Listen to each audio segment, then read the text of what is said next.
what Essex did, look what Hampshire did when they had that really poor start and then motored their way through the Southern Group and got to final day as well. But it's been a while since, certainly since Sussex got there.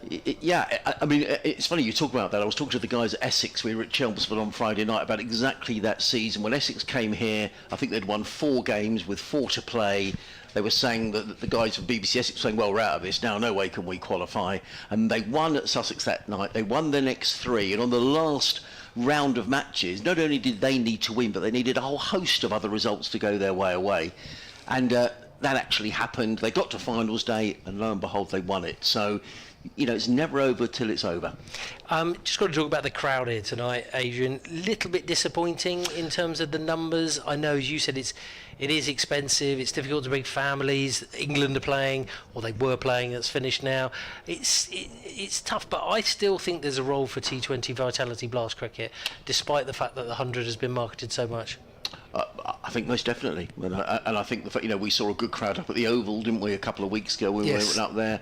You know, there was a sellout crowd here, the best part of 6,000 people on Saturday. I think probably the problem with the Blast have, and you know, we don't want to go on about cost of living and all the rest of it, but you know, it is expensive to people maybe to come twice in a week. I mean, it might be the same, you know, maybe with the Albion, if they've got a game on a Saturday and a game in midweek as well. It's expensive for people to come twice in a week, but there could be a few walk-ups tonight, Johnny. I mean, it's a lovely set, but it is a shame. I mean, there's no hiding behind that. It's a game between 2 local rivals, Kent and Sussex, and the ground is probably going to be about a third full. A lot of people down in hospitality and corporate, I did notice. So maybe they'll come drifting out in a few moments' time and enjoy the cricket. And as it well. is, people have got to get back from work, haven't they? Yep. I had a little saunter through the city earlier, and it was buzzing. There's so much going on, so there's plenty of things for other people to be doing. So we totally get that. But we do thank you for choosing to listen to us here on BBC Sussex and BBC Radio Kent on DAB and on the BBC Sport website. Well, the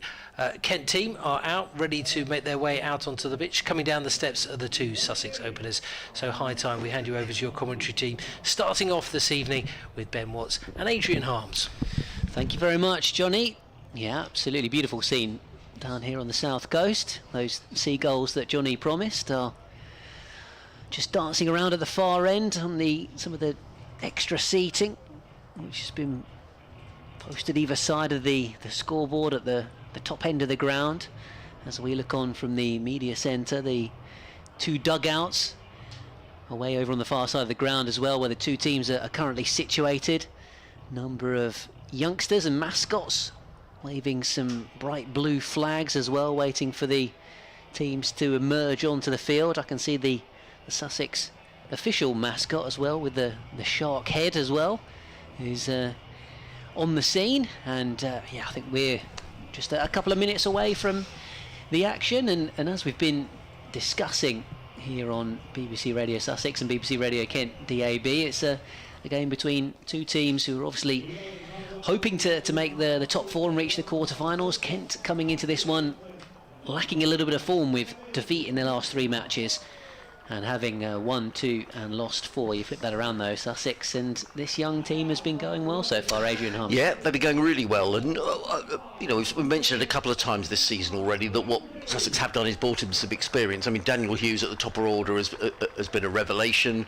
Johnny was talking about Nathan McAndrew, who was here last summer as well, but he's, you know, I did a bit of, you know, you've got the firepower there in the middle of the order. I did feel one of my concerns, and I said at the beginning of the season, was that I wondered whether Sussex lacked a Luke Wright and a David Visa, that sort of player who can come in and hammer, you know, 40, 50 runs in 3 or 4 overs.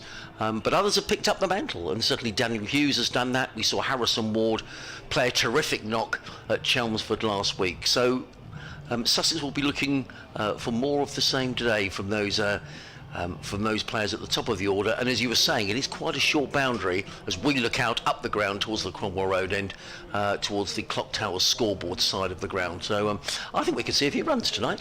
Yeah, interestingly, it looks like Kent are going to start with spin, and Marcus O'Riordan is going to bowl at the far end. You would argue that these 2 have probably played a lot of cricket together, but mostly at second team level in Ward and O'Riordan, who are going to be the first match-up of the night. Kent have got their boundary fielders out at deep mid-wicket, and where's the other one? Long off. So yes, yeah. here we go. With the first ball, Ward just pushing this one away into the covers. And Joey Everson does the fielding. A number of players behind square as well. Backward square leg, a short fine leg, drilled back towards the bowler, and he flies to his right and stops the ball on the bounce. So another dot ball to start as a backward point and a short third man as well for Kent as a cover point, cover mid-on, and then those two boundary fielders as I mentioned. So a couple of deliveries in, and Ward on the back foot can't get this one past the infield once more as it's stopped by Daniel Bell-Drummond. Good start, isn't it, this? And there's only 3 balls gone, Ben. Already you could just sort of sense that Harrison Ward is thinking, I need to get on with it a little here. Here comes O'Riordan, turned away into the onside, and Ward is off the mark, just manoeuvring the ball up towards mid-on. And Kent have managed to certainly sneak through a few dot balls to start the innings. Always helps, doesn't it, in the power play. And now Hughes then on strike, the powerful opener. 2 left-handers, perhaps one of the reasons why Kent fancied having the off-spinner to start. Here comes O'Riordan, does bowl pretty flat and quick anyway, as forward comes Hughes to play defensively. And so just a remaining delivery in this opening over here at a sunny Hove, as O'Riordan comes a bit wider on the crease. Into out goes Hughes to drive it out towards long off for a single, and Sussex 2 without loss after the first over.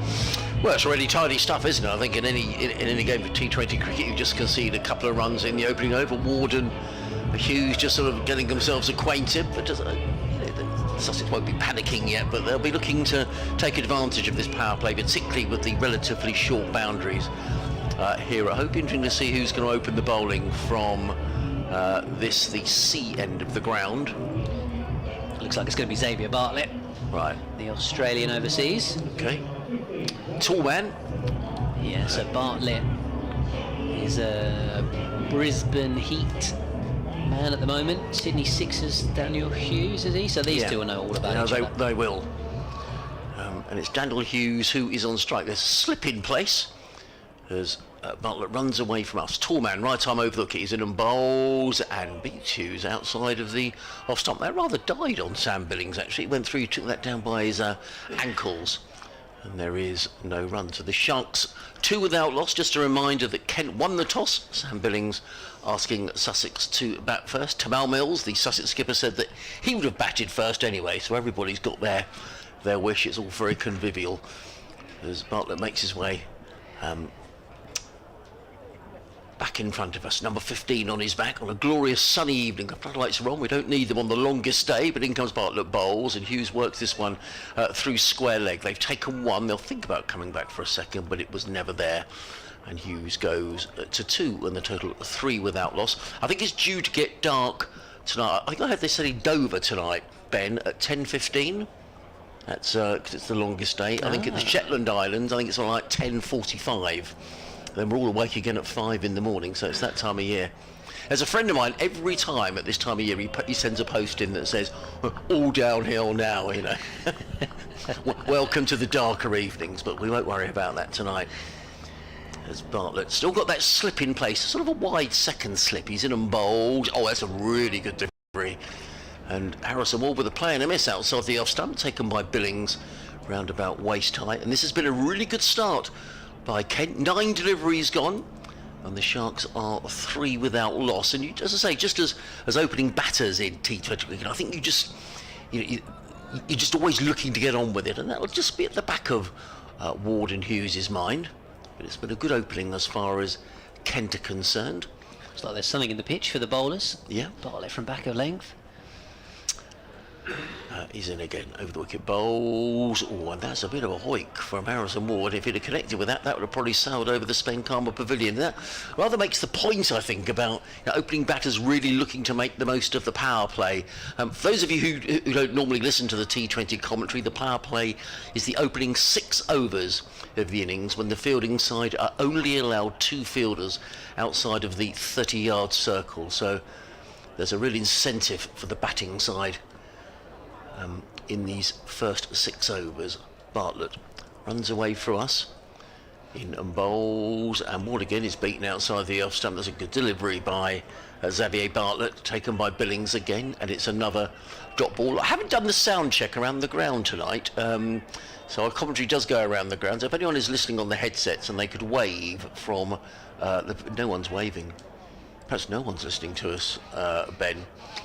Generally you get someone waving from the top of the Spenkama Pavilion. When you, well, we hope somebody. someone's listening in the ground. Yeah, it's all pretty helter-skelter, so maybe not as many people listen as they do in the Championship. As Bartlett makes his way in again, the final ball of the second over, bowls to Ward, and that's a good delivery. It almost cuts Harrison Ward in half. There's an appeal from Bartlett, and that's a very fine over and a very good start from Kent. The Sharks are 3 without loss. Ward has faced 8 deliveries, is on 1. Daniel Hughes has faced 4 deliveries, he's on 2, and I'm sure Kent and Sam Billings would have settled for this start. Yeah, absolutely. I was just trying to get a feel for it really on the live stream, what the pitcher's doing. That one certainly nipped back at Harrison Ward. There was an appeal for LBW, but it was high. So, yeah, Xavier Bartlett his general length is kind of that harder, good length. In Australia, that would obviously fly through at kind of waist height, but yeah, it seems to have worked for him pretty well on this hybrid pitch, as you say, used pitch from the Charlotte Edwards Cup game yesterday. So yeah, interesting that it has been difficult to score so far. With that in mind, I think Kent have gone to their other seamer. There's Swanepoel, the South African, and he is immediately thrust away for 6. It's a bit of a top edge, but it's going to absolutely fly into the hospitality tents away to our right, and that may well have even gone out of the ground. It is a shorter boundary down that way anyway, but that has absolutely flown, and the Sussex innings feels like it's properly underway now. Yeah, I think they want another ball brought out. It was it went way over the corporate hospitality. People were scrabbling to get out of the way, but it's cleared the tents away to our right hand. So I think you're right, it was almost a top edge, wasn't it? But it flew away. There's a relatively short boundary here, and now we're going to have to wait for another ball to be brought out.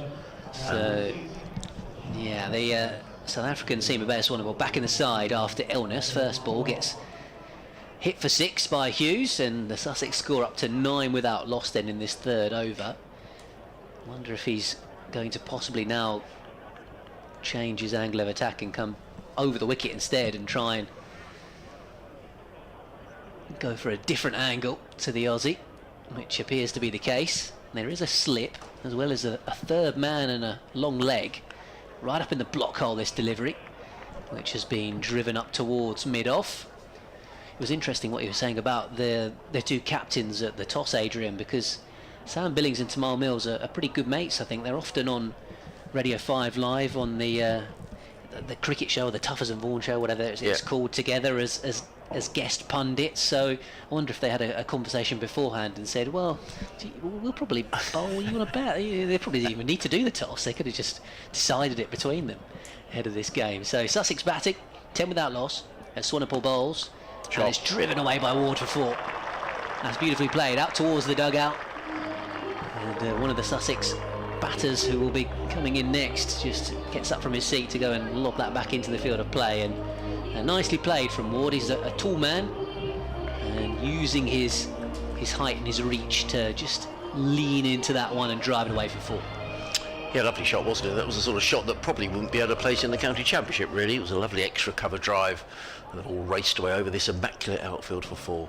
He's facing up here to Swanepoel, driving it past, long on this time, and away for 4 more runs. Grant Stewart moving away to his right, couldn't cut it off.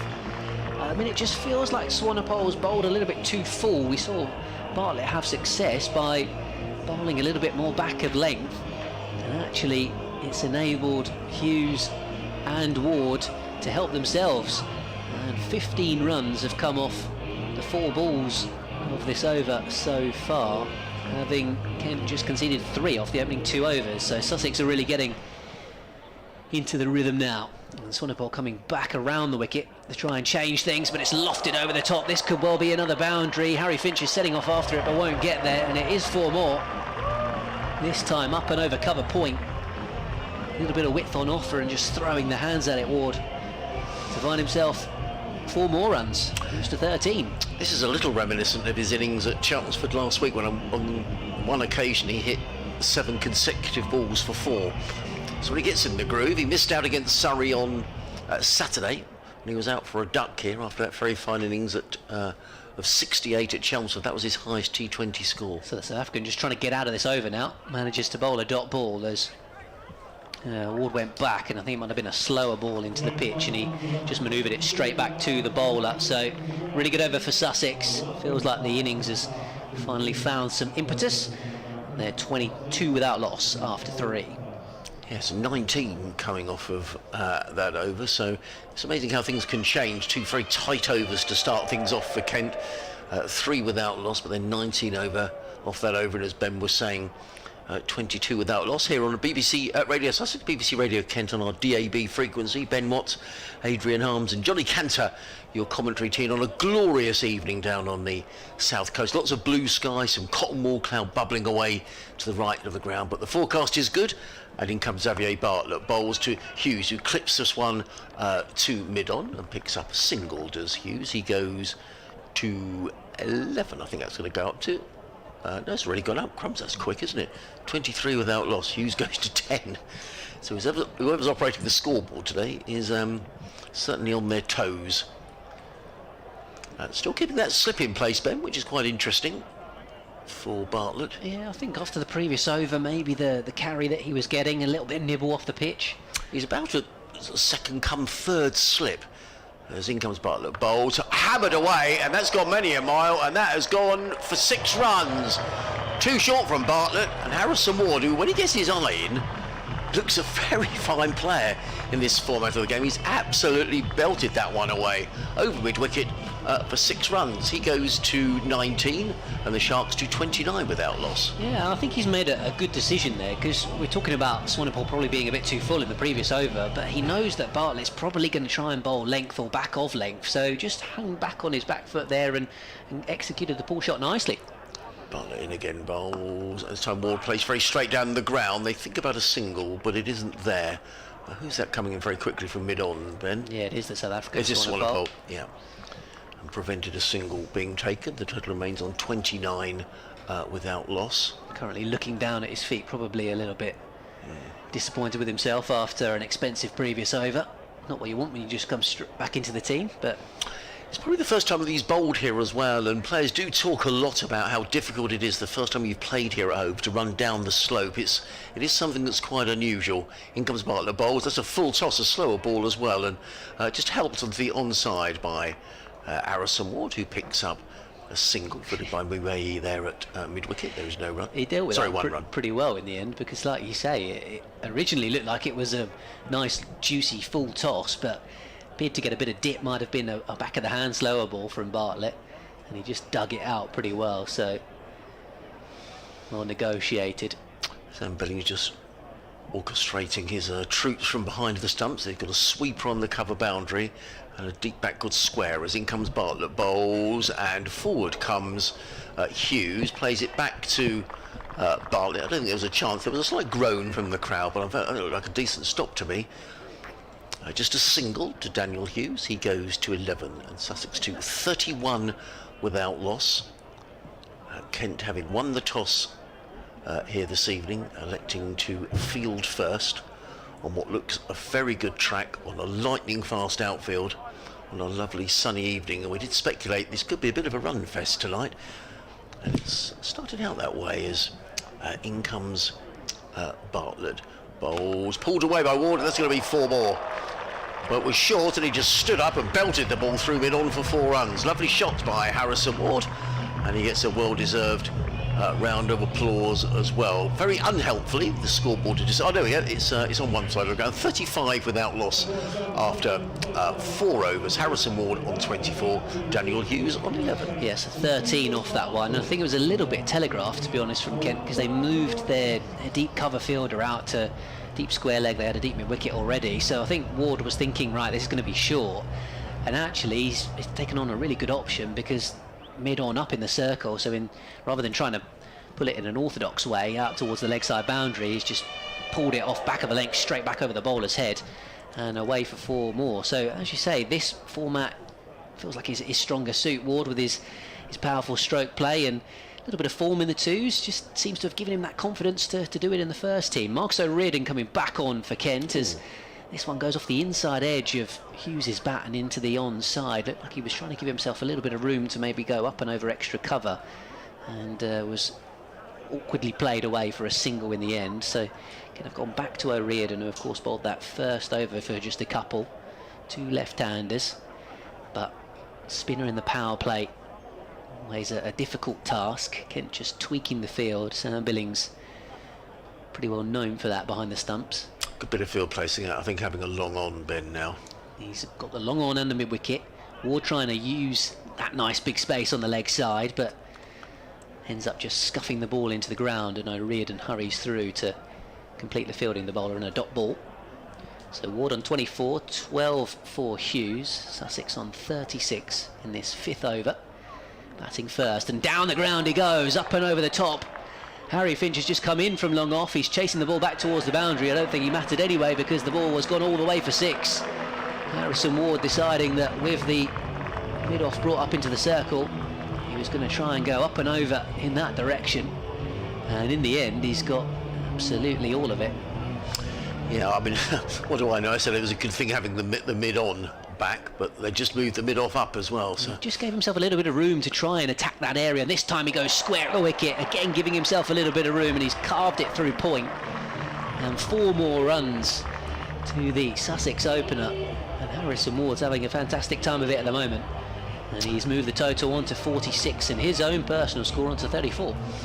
he looks full of confidence, and I'm sure that knock last Friday night at Chelmsford would have done him a world as good. He's had to be very patient, Harrison Ward, for his chance, and he's making the most of it.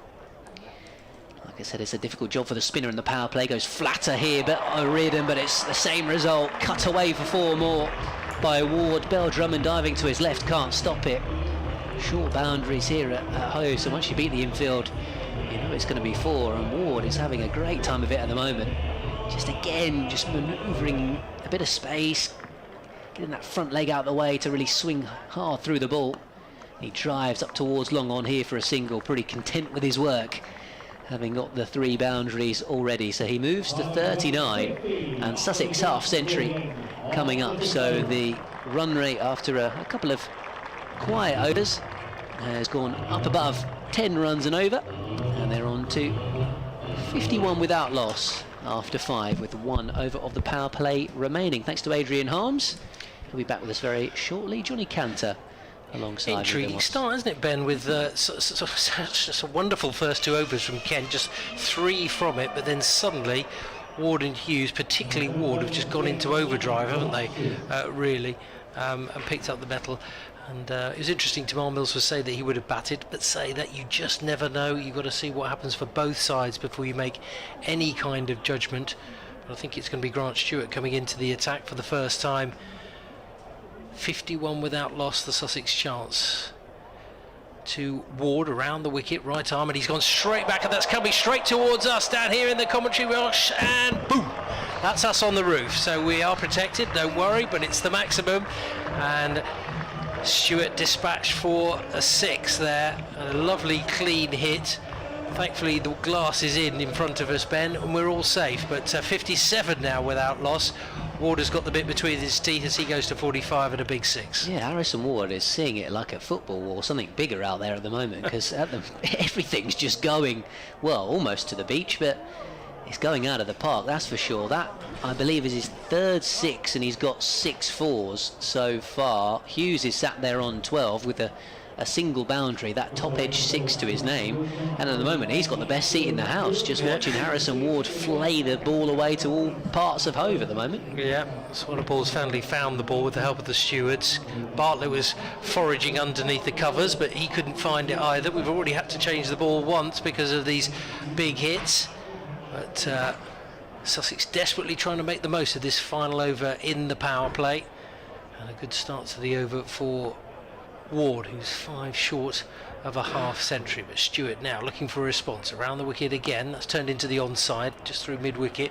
They'll get 1, they consider a second, they're going for it. The fielder's come in, low throw, Billings whips the bails off, and I think in the end Ward was home safely. Yeah, and absolutely. You want to get him back on strike at the moment, don't you, the way he's playing? Very much so. But was that Bill Drummond out in the deep on that left-hand side? May well be Tawanda Mie. Yes, it is out in the deep in the shadows in front of the pavilion. It's a half-decent throw, just one bounce. And he's decided to whip the bails off, so it must have been relatively close, but Sussex moved to 59 without loss. Ward on 47, Hughes on 12. 2 balls gone to the Stewart over.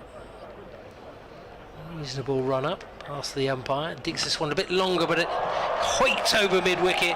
It's another 6. It's not quite as straight as the last one off the first ball of the over. But at the moment, Harrison Ward is making mincemeat of the bowling, and that was a very clean 50. He has 53, Sussex 65 without loss. They make that 24 balls, 24 balls with 6 fours and 4 sixes. There was a steward away to our left who dropped that in the crowd, but at the moment, we've been talking about the power play and the field settings and the short boundaries. At the moment, this ground's not big enough for Harrison Ward because he is pumping the ball, and when he is timing it, it is absolutely flying. I think he knew that that was probably going to be with the 2 fielders out on the leg side in towards his pads, and he's just eyed that boundary up and hit it so clean. Slightly annoying that we have the post to our left-hand side, but you said he's seeing it clearly, and this one's down the leg side, turned around the corner. They'll just get a single as it hits him on the gloves. Didn't quite time that one right. Kent desperately needs some kind of breakthrough here with Sussex 65 for no wicket, and just need to slow things up, mix it up. Of course, only 2 more balls left of the power play, so they will be allowed to take some fielders out of the cordon. So rather bizarrely, Daniel Hughes has faced 9 balls so far. He's just remarked his guard. Yeah, he's probably thinking, well, I don't mind. Ward has already got a half century, but Stewart in again, fuller delivery onto the offside. It's a misfield. They'll scooch through for 1. They probably should get 2 here, and that's a mistake there by Kent, allowing Sussex off the hook. Yeah, Joey Everson, the man at extra cover. Difficult. You can say sometimes they're looking into the sun as you look. He's fielding facing towards the pavilion. It is relatively low, but it's along the ground. He should really be getting his body behind that one. Sometimes difficult to catch on that side. I seem to remember Brad Curry picking up an amazing catch out on that boundary in the T20 Blast last season. But slight adjustment to the field here. I feel like that one's done the rounds on social media quite a bit, hasn't it? It was phenomenal. I mean, it certainly was. But Stewart comes in again. He's going over the wicket now. That's short on the leg side. Turned around the corner. Go straight to the field and no run. Dot ball to end the over. The only one of that over from Grant Stewart. Sussex 68 without loss. Ward has progressed to 54 off 25. Hughes on 14 off just 11 deliveries.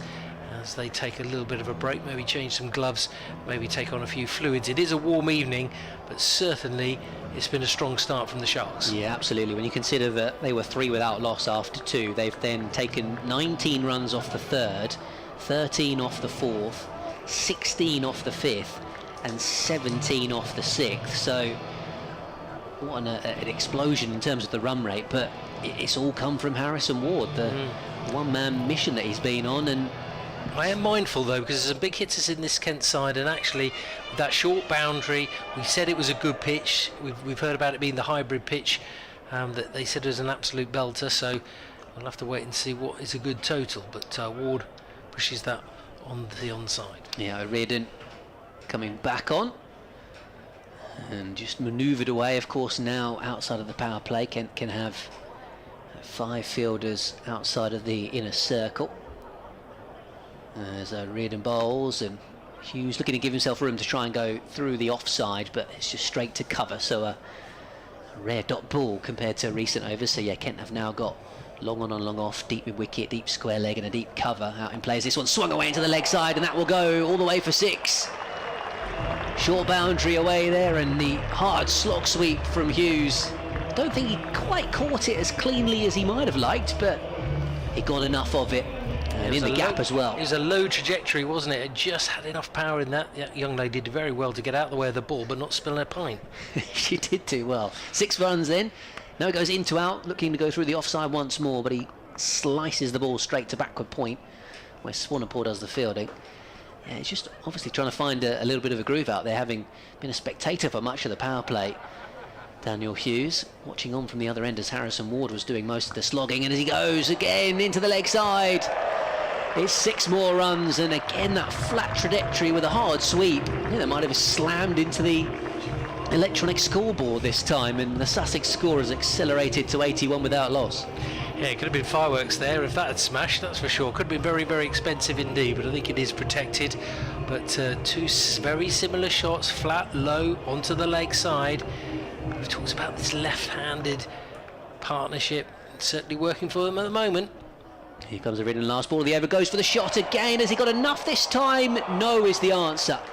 Daniel Bell-Drummond holds on, and Kent have a wicket. Marcus O'Riordan, a rather bizarre over in that he's gone for a couple of sixes, but also bowled a couple of dot balls and then got that crucial wicket right at the end of it. Bell-Drummond was just inside the rope. His heel must have been only millimetres away from the edge of the boundary, so Hughes going for that hard sweep once more, but this time picked out the fielder, and Bell-Drummond taking a good catch considering the low sunshine. And well, I was just mentioning that, wasn't I? Just saying how difficult it can be, but he did a brilliant job, and his judgment was excellent. His feet were perfect, a couple of inches just inside the boundary rope. Did really, really well indeed. Very, very comfortable under a little bit of pressure from the Sussex fans who were just behind him. But a little bit of a cameo really from Hughes. 17 against Surrey, now 26 against Kent here this evening, and that brings James Coles to the wicket for the start of the new over. So 81 for 1 after 7 overs. So we're going to see Parkinson for the first time. It is going to be double spin for Kent. Well, it worked there, didn't it? And it was O'Riordan who actually started the innings, bowling from the Cromwell Road end, but it's going to be Parkinson now from the sea end. But he won't be bowling to the new batsman. Ward will be on strike. We've already seen some massive sixes so far, and it's 55 to date. Sussex 81 for 1 then. Yeah, it'll be interesting to see if Ward just backs himself here. He's timing the ball so well that, as I say, these boundaries are not long enough for him. Will he go out all-out attack against Parkinson? And here is Parkinson. And that's swept behind square. The man is out in the deep, but it's got just enough elevation to go over the top. And it'll be 6 more runs to Harrison Ward. He's just hitting the ball so cleanly. I mean, he didn't even have a sighter. Just thought, no, I'm going to go for it. I'm seeing it big. It's like a melon. And boom, straight into the pavilion for another 6. Yeah, Parkinson does give you a chance. He does look to try and toss the ball up. He doesn't bowl quick and flat like some spinners do. He's in again now. And another big hit, and that's going out into the deep. There's a man on the boundary rope, and it's taken. Another good catch, this time on the other side, but a crucial breakthrough. And now Kent have both the Sussex openers, and Harrison Ward troops off after an excellent 61. But now all change with those 2 openers out, and a brilliant catch out in the deep. And I think it was the former Sussex man Harry Finch who took it. It was indeed, yeah.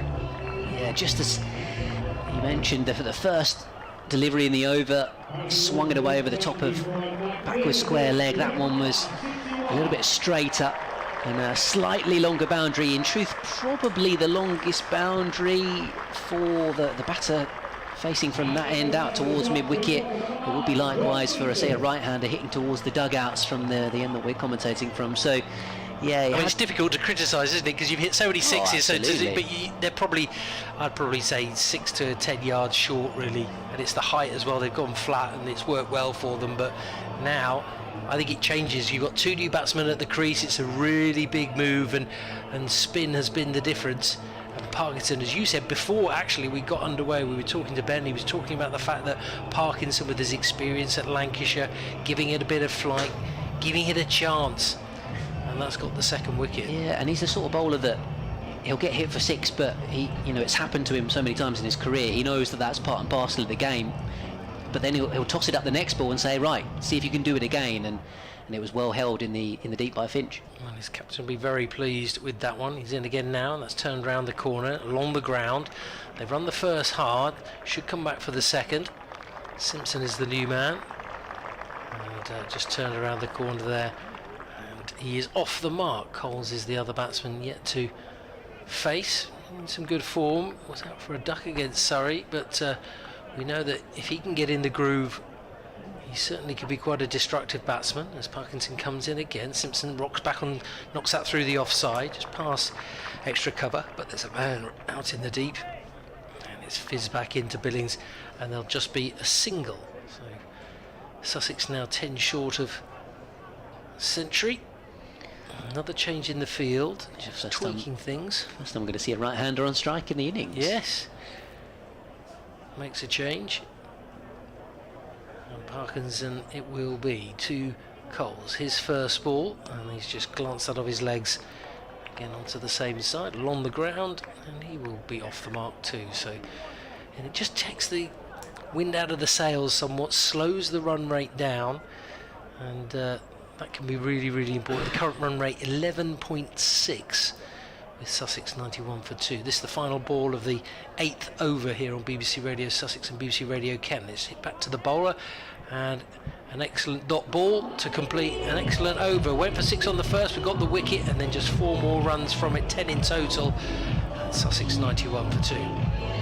Yeah, Matt Parkinson there using all of his experience. That last ball of the over in particular felt like he really tossed it up compared to the others, and Simpson sort of dragging it low on the bat, couldn't get it away for a single. So yeah, really important breakthrough for Kent in that over to remove Harrison Ward, and I must say that was a particularly enjoyable knock to watch. Just when a batter's in full flow like that and everything just seems to be coming off the middle of the bat, you'd be forgiven for thinking it's an easy game, T20 cricket, but the new batters come out and have to adjust, and just shows how well Harrison Ward was batting. 6 4s and 5 6s for his 61 from 28 balls. The fact that he was just striking it so cleanly and backing himself to clear the ropes. So Swanepoel back into the attack, the South African for Kent, and this one is slashed away through backward point. Bell Drummond does well to tiptoe around the boundary and do the fielding. They come back for 2, so Coles moves to 3 and Sussex to 93 for 2. Billings is constantly tweaking things. Yeah, He's taking his hat. He's taking his hat off, but he's now putting his hand over his eyes. Luckily, he's just moving fielders a yard or 2 either side. This one's chopped away again into the offside. This could be hard work for Bell Drummond. He's not going to get there this time. And Swanepoel's tough night continuing. Coles has leaned into that one and dispatched a cut shot away for 4. So that'll fill him with a bit of confidence, get his first boundary of the night. Yeah, it was a nice looking shot, wasn't it? Just pushing it through the fielders and out into the extra cover region. Nice timing, that's what it's all about really. If you can find your timing early. It's certainly 25 now off Swanepoel so far in this innings. Again, another alteration in the deep. First over went for 19, so struggling so far. Bowls a short ball here, which has just been steered down towards third man. Grant Stewart in the deep. Bell Drummond's just quickly nipped off the field of play to sign a couple of autographs down at backward point. Nicely done. Always nice to see. A couple of youngsters down there. What a servant he's been. Yeah, club captain this year, Daniel Bell Drummond, so he'll be skipping the team again on Sunday when we're back to county championship cricket. Yeah, and don't forget, of course, every county championship game, ball-by-ball commentary on the BBC Sport website. Sussex and Kent, both with home fixtures in the 4-day game. So a ball around the wicket then. Full delivery, Yorker length, which Simpson digs out. It's been stopped by Mayeye at point, so a rare dot ball for Swanepoel tonight. Yeah, it's nicely done. So immediately the pace has just slightly slowed. The run rate just dropping down slightly. So yeah, different feel about the game at the moment, but with that fantastic start that Ward helped give Sussex, they can probably afford this, as that's a delivery which has got through. Simpson had decided that he'd had enough with trying to nurdle the ball around and went for the big shot. But Swanepoel so far, if he was guilty of over-pitching previously, that one was so full that Simpson has missed it and his stumps have been castled. So the South African finally has something to celebrate, and Kent have another wicket, which represents a bit of their mini comeback for them. Sussex now 98 for 3. Yeah, credit him as well. I think he took a little bit of pace off that one as well, and Simpson got through the shot quite quickly. Sent the stumps flying, so around the wicket, and that made the difference. But I think taking a little bit of pace off may be key today. It'd be interesting to see how somebody like Tamar Mills bowls it today, because he does look a wonderful track. So maybe not offering up too much pace, which is what some of the Kent bowlers did early on, and Swanepoel as well. But you've got to admire his response there as he picks up his first wicket. Yeah, Tamar Mills an absolute expert at that, isn't he? Mixing up the raw pace with the slower balls and the variations that he has. So another left-hander to the crease in Tom Alsop. Sussex batting keeps on coming. Got a good strong lineup.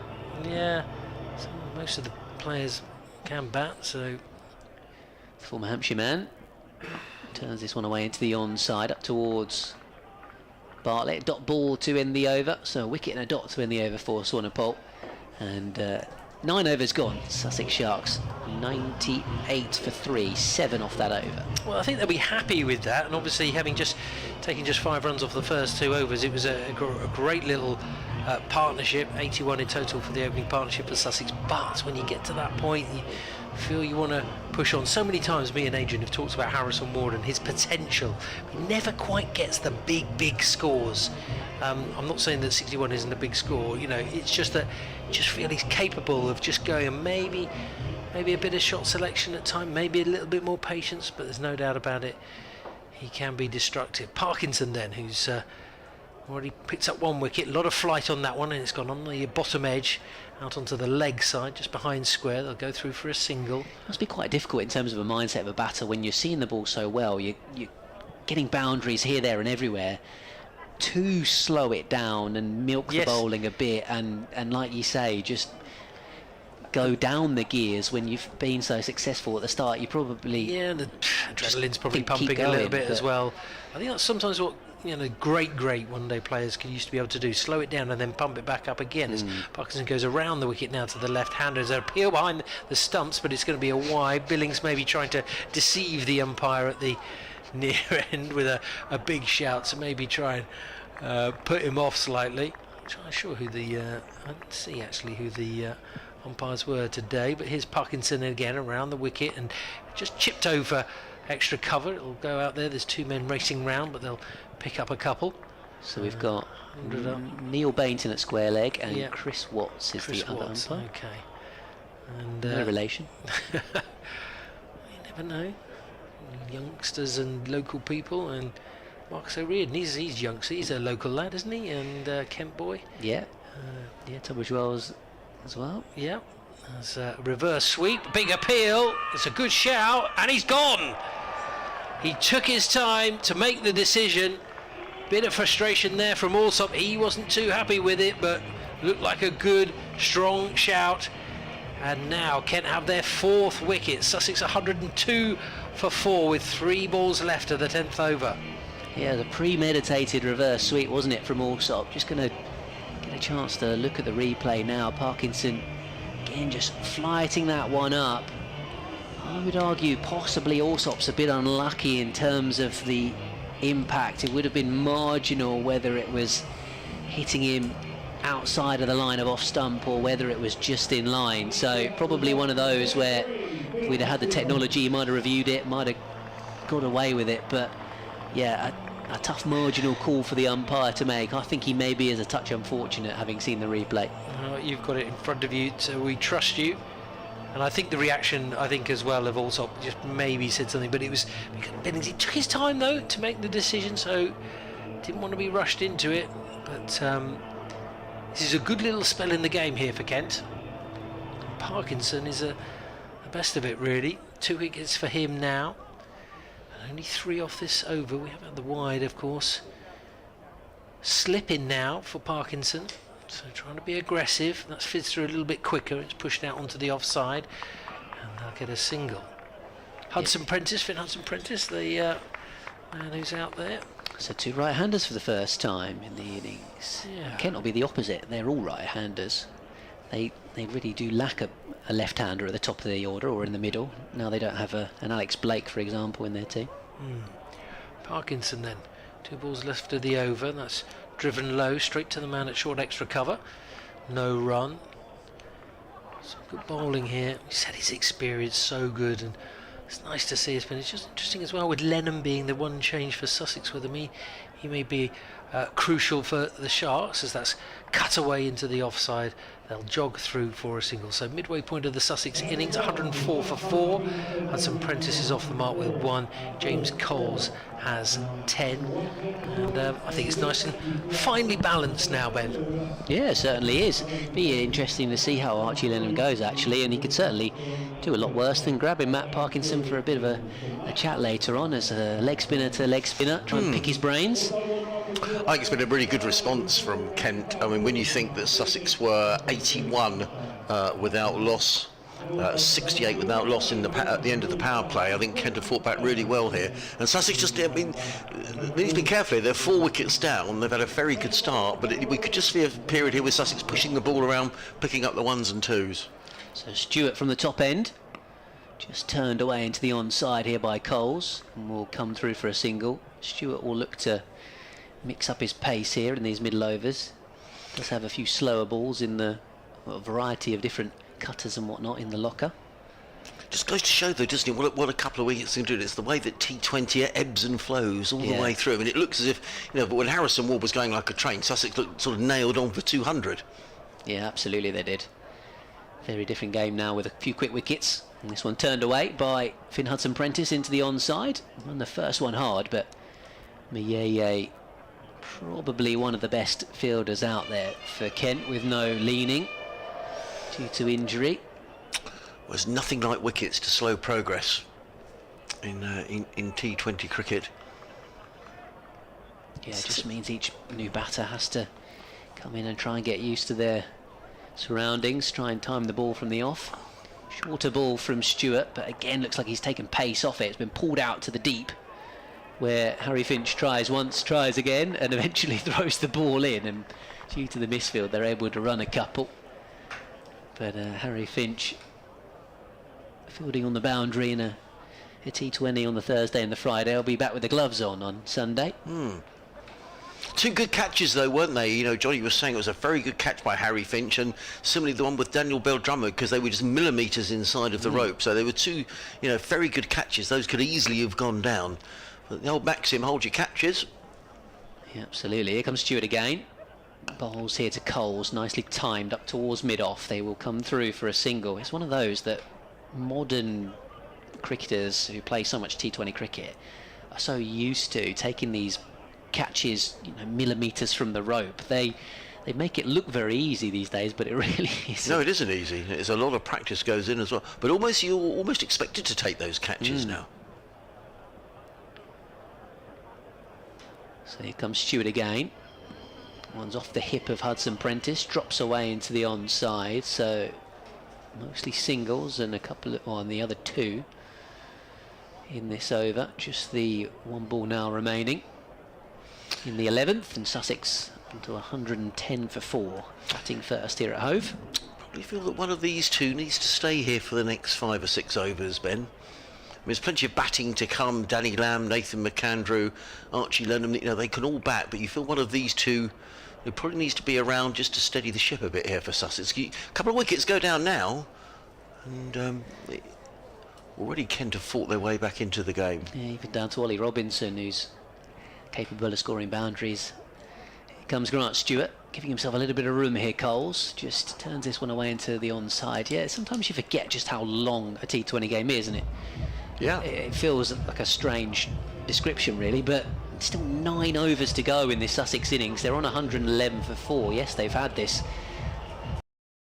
slight downturn in the run rate, but they're still on for scoring 200 if they can perhaps play it sensibly for a few overs and then go all guns blazing towards the back end of it.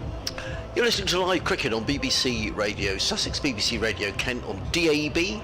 Myself, Adrian Harms, alongside Ben Watts and Johnny Cantor, bringing you live coverage here from Hove on a glorious evening. A bit more cloud around now, it has to be said, away to the east of the ground, but it's going to be Matt Parkinson, who's bowled very nicely so far. Leg spinner is in, bowls, and that's a good shot, clipped away, and that was going to sail over mid-wicket for 6 runs. He's a fine player, James Coles. I guess you wouldn't have seen a lot of him, Ben, but he's, you know, very, very highly regarded down here at Hove, and you can see why that he plays a sort of proper cricket shots, just lifting the ball over mid-wicket for 6 runs. Beautifully played. He goes to 21, and Sussex to 117 for 4. Yeah, nicely played. You're right, I haven't seen loads of him in the flesh, but one of those, you look at the scorecards and he's always chipping in with good innings. Parkinson in again, bowls, and goes it on the pad, and well, talk about the kiss of death for James Coles. He's on his way, he's LBW, and Matt Parkinson has picked up another wicket, and the Kent fight back continues apace. They're 117 for 5, and James Coles is on his way for 21. Yeah, I'll be disappointed with that, because having hit the previous ball for 6, he might have been wondering if perhaps he should have continued to try and be aggressive. He was just trying to nurdle that into the leg side for a single, really, and perhaps just slightly rushed. It was rare for Parkinson to push one through quite that quickly, and as a result he's played and missed, and well, that one certainly did look a lot more straightforward in terms of the LBW compared to the Tom Alsop one. Yeah. And a little hesitation from the umpire. So 117 for 5, and Coles on his way. And Sussex have lost 5 for 21. Is that right? Sorry, 117. No, you're talking rubbish, Adrian. 107. They were 81 without loss. So for 36? Yeah. 5 for 36, having had an electric start with Daniel Hughes and Harrison Ward adding 68 in the power play, 81 in total, but Kent are fighting back, and you could say almost in the box seat here. Here comes Parkinson, bowls to Danny Lamb, who's the new batter for Sussex, signed from Lancashire during the winter, and Sussex now have to be very careful to make sure they bat their overs, because Kent have really fought their way back into this game. Yeah, Parkinson in particular has turned the screw a bit, hasn't he, in these little overs? 3 wickets he's picked up. He comes in and bowls, and Hudson Prentice drives down the ground too long on, fielded by Xavier Bartlett, who comes trotting in from the boundary down below us. Another single. So Sussex starting over with a 6 wicket single. Parkinson in again, bowls, and Hudson Prentice is beaten. That turned away from the right-hander, through into the gloves of Billings. Good bit of bowling by Parkinson, and Johnny was making the point before the match, wasn't he, about, you know, Archie Lenham coming into the side, the Sussex leg spinner. So the leg spinner here for Kent is bowling very nicely. That's short and pulled away by Hudson Prentice, sorry, by Danny Lamb, down to deep backward square, and picks up a single. So it's the end of an over that conceded a 6 but saw the demise of James Coles, and at the end of the 12th over the Sharks are 120 for 5. Hudson Prentice is on 3, Danny Lamb is on 2. Yeah, nothing wrong with the run rate for Sussex. That at the moment is still getting them to 200, which we were talking about as probably a good score to set batting first, but as Adrian says, they need to be wary in terms of the wickets that they've lost with 5 down. That's when you can sometimes come a cropper towards the back end of an innings, and that run rate will drop if you don't keep your batters out there for long enough. Obviously they do bat deep. We're into the all-rounders now with Danny Lamb, the former Lancashire man, and Finn Hudson Prentice, who of course started out here, went away, came back. Yes, he did. Derbyshire, was it? For a Yes, couple went of to Derbyshire. seasons? Yeah. So he's the man. In fact, it's Lamb on strike, having got the single of the previous over, the last delivery of that Parkinson over, and it's Swanepoel who's coming in, and it's pushed away out towards backward point. Yeah. Dot ball. Just looking at Matt Parkers's figures, 3 overs, 3 for 25. Has really put the brakes on, and importantly picked up wickets. Here comes the South African overseas again, and this one just carefully played by Danny Lamb. Little late dab down towards third man for a single.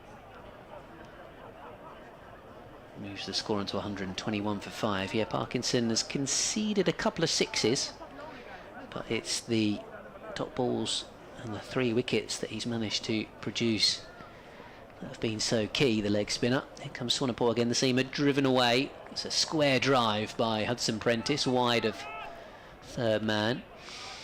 Felt like it was a controlled shot rather than a thick outside edge, and he gets a single. Just watching Grant Stewart field, that when the outfield here at home is absolutely immaculate. As we go around the country, it's a huge credit to Ben Gibson, the Sussex ground, because it is like a billiard table. Here comes Swanepoel, short ball, pulled away, that should go for 4. 2 fielders out there, but it'll find the boundary in between them. And that was a poor delivery from Swanepoel, but really nicely put away by Danny Lamb. Just pivoted on that pull stroke and managed to pick the gap between Parkinson and Finch out there on the rope. Yeah, skipper wasn't very happy about that, Sam Billings. You can see he sort of turned around, his shoulders drooped, because Kent had built some pressure here. Yeah, hands on hips from Billings. Yeah. Disappointed. Swanepoel going back to a fuller delivery and a slower delivery, which Lamb has just gently played into the offside, and they scamper through for a quick single. Yeah, the surface here is looking a lot better than the one in Frankfurt after the Yes. England game. Yes, that didn't look very good, did it? It's cutting up rather a lot. As Swanepoel back to the top of his mark. He's in and bowling to Hudson Prentice, who just steers it into the offside, and Everson does the fielding but chooses not to shy at the stumps. So a single to end the over, thanks to the boundary and the singles. They've taken 8 from that over and moved Sussex to 128 for 5 here on BBC Radio Sussex and BBC Radio Kent DAB, BBC Sport online via the app and the website. And still 7 overs to go in this first innings of the match. And the sun has momentarily disappeared here at home. There's quite a lot of cloud around the ground. I think the forecast is that we're going to have a dry evening. Let's hope so. But Johnny was saying when we started, we didn't really need the floodlights on this, the longest day of the year, but we probably do now, as we're in that sort of twilight. And it's going to be Parkinson who's going to bowl his 4th and final over, coming into bowl to the right-handed Finn Hudson Prentice, who's forward and punches this into the covers and picks up a single. Does Hudson Prentice. He goes to 6, a total 129 for 5. And it's to make the point about the light, the yellow numbers on the scoreboard are now shining really brightly away to our right-hand side. Parkinson in his, what colour would you call that? Red, maroon top? Comes in and bowls and driven handsomely into the covers. Good bit of fielding by Swanepoel, prevents a single. And the Kent social media boys call it cherry red. Cherry red, okay. Yeah. But there is a bit of a flash of blue as well on there, isn't there? I would say Sussex shirts are a royal blue, so it's a nice difference between the two. In comes Parkinson, bowls, and he's completely flummoxed Danny Lamb there. I don't know if that was the googly, but either way, Lamb was playing all around that, and it's a dot ball, and this has been a very fine spell of bowling by Matt Parkinson. Former teammates, of course, these two. Yes, up at Lancashire, and he comes and bowls. That's an orthodox leg break that's cut away by Danny Lamb through backward point. It's just a single though, and the run rate has slowed considerably for Sussex since that opening onslaught from particularly Harrison Ward, who made 61, including 5 6s and 6 4s. Parkinson in again, bowls, forward comes Hudson Prentice and plays that down the ground. And you're making the point about the two teammates there, that was really nice. They both got in each other's way, and there was a bit of sort of hands around the shoulder, and clearly know each other well. Good spot, Ben, from their days up at Old Trafford. In comes Parkinson again. Hudson Prentice drives down the ground. Is he going to be caught? No, he's not. That's a lovely shot by Finn Hudson Prentice. That was beautifully played. He used his feet and he lofted the ball over extra cover. The ball raced away for 4 runs. No chance of Zach Crawley cutting that one off, and a welcome boundary for Sussex, who go to 134 for 5. Hudson Prentice goes to 10, and that's the end of Matt Parkinson's very fine spell. Yeah, Matt Parkinson looked slightly rueful after that delivery, that he'd gone for a boundary with the very final ball of his spell, but actually that was a really smart stroke from Hudson Prentice, anticipating that with the leg spin, with the flight that Parkinson bowled with, he's getting a nice hand actually from some of the spectators as he goes down to his position at fine leg. Decided that if he gave himself a little bit of room, come down the pitch, go up and over extra cover who's in the circle, and there's no fielder out at deep extra cover, so that was actually a really nicely calculated stroke from him. And we're going to see Joey Everson into the Kent attack for the first time here. I was just going to ask you about, would Joey Everson bowl in this format of cricket? I think he's a really good cricketer. When he signed for Kent, I thought it was an excellent signing from Nottinghamshire.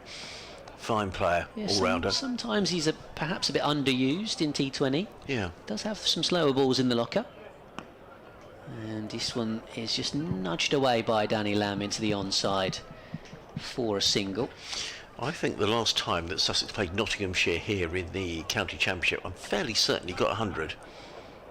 Or a score, a big score, 80, 90, something like that. And he couldn't keep his place in the not side, and I thought it was a very good signing for Kent. Yeah, it's a talented young cricketer. He's in and bowling here to Hudson Prentice, who just gave himself a little bit of room, a couple of steps down the pitch, but in the end just nudges it away into the offside, and Everson collects in his follow through. So Parkinson now up in the circle. Backward point and short third man are pretty close together. There's a deep point, an orthodox cover, long on, long off, and then deep square and a deep mid wicket. Plenty of protection on the boundary in front of square for Everson. Slower ball, which is driven away out towards Stewart, a backward point, straight at the fielder. So a dot ball again, and just a single run off the first 3 balls of this over. So it's been a decent bowling change from Sam Billings so far. 10 each for these 2 batters from exactly 11 balls apiece. Hudson Prentice, though, you get the impression he just wants to get on with this. That's a full delivery, almost Yorker length from Joey Everson, and about as much as Hudson Prentice could do there was block it out and send it up towards long on for a single. So 2 more balls to go in this 15th over of the Sussex Sharks innings. Kent Spitfires winning the toss and choosing to have a bowl, or choosing to bat second. Parkinson just saying that Danny Lamb has got a ramp shot in him, and saying to Sam Billings, look, send me down to the boundary. So a little bit of knowledge there of what his mate likes to do. Yeah. So it's long off who comes up, and he does play that shot at Danny Lamb, and he doesn't care that Matt Parkinson's down on the boundary. Matt Parkinson's got a grin on his face because he's told Sam Billings exactly the shot that Danny Lamb was going to play, but he's managed to get it up and over the keeper and get it so fine that it's gone for 4 regardless. Well, that was really good, wasn't it? And he's probably saying, well, I told you so. Nicely played. Really well played. It was a full ball from Joey Everson. And that is just one of the innovations you get in T20 cricket these days. Even Yorkers can go for 4 if you've got that shot in the locker. Nicely played by Danny Lamb. This one he just drives up towards long on, and he'll come through for a single. Zach Crawley, the man doing the fielding. So a good boundary, and a decent way to end the over after a good start from Joey Everson. So the score moves on to 141 for 5. Feels like Sussex have just negotiated the last few overs okay. These 2 have got their eye in, and now their job is to see if they can accelerate a bit here towards the back end of the innings. No, I think it's been good batting by these 2. What have they added? 24 for this 6th wicket, but they just needed to push the ball around and make sure that Sussex didn't crumple in a heap and suddenly find you 7-8 down and you're struggling to get to 150. And these 2, from a Sussex point of view, have hopefully avoided that. Sam Billings has got his arm around Grant. What are you saying to him? They're having a good long chat anyway. Grant Stewart, you spent a bit of time here on loan a couple of seasons ago. I remember watching him down at Worcester, a game that Sussex lost heavily, and Grant Stewart came into bat, I think, at number 9, and hit I think 3 successive 6s. It was all in a losing cause, and the game was done. I think there was a point in time when he was out of contract and there was some interest from elsewhere, and I think maybe Sussex and Northants were the 2 teams, and in the end he extended his contract at Kent. Yeah, came on loan and did pretty well.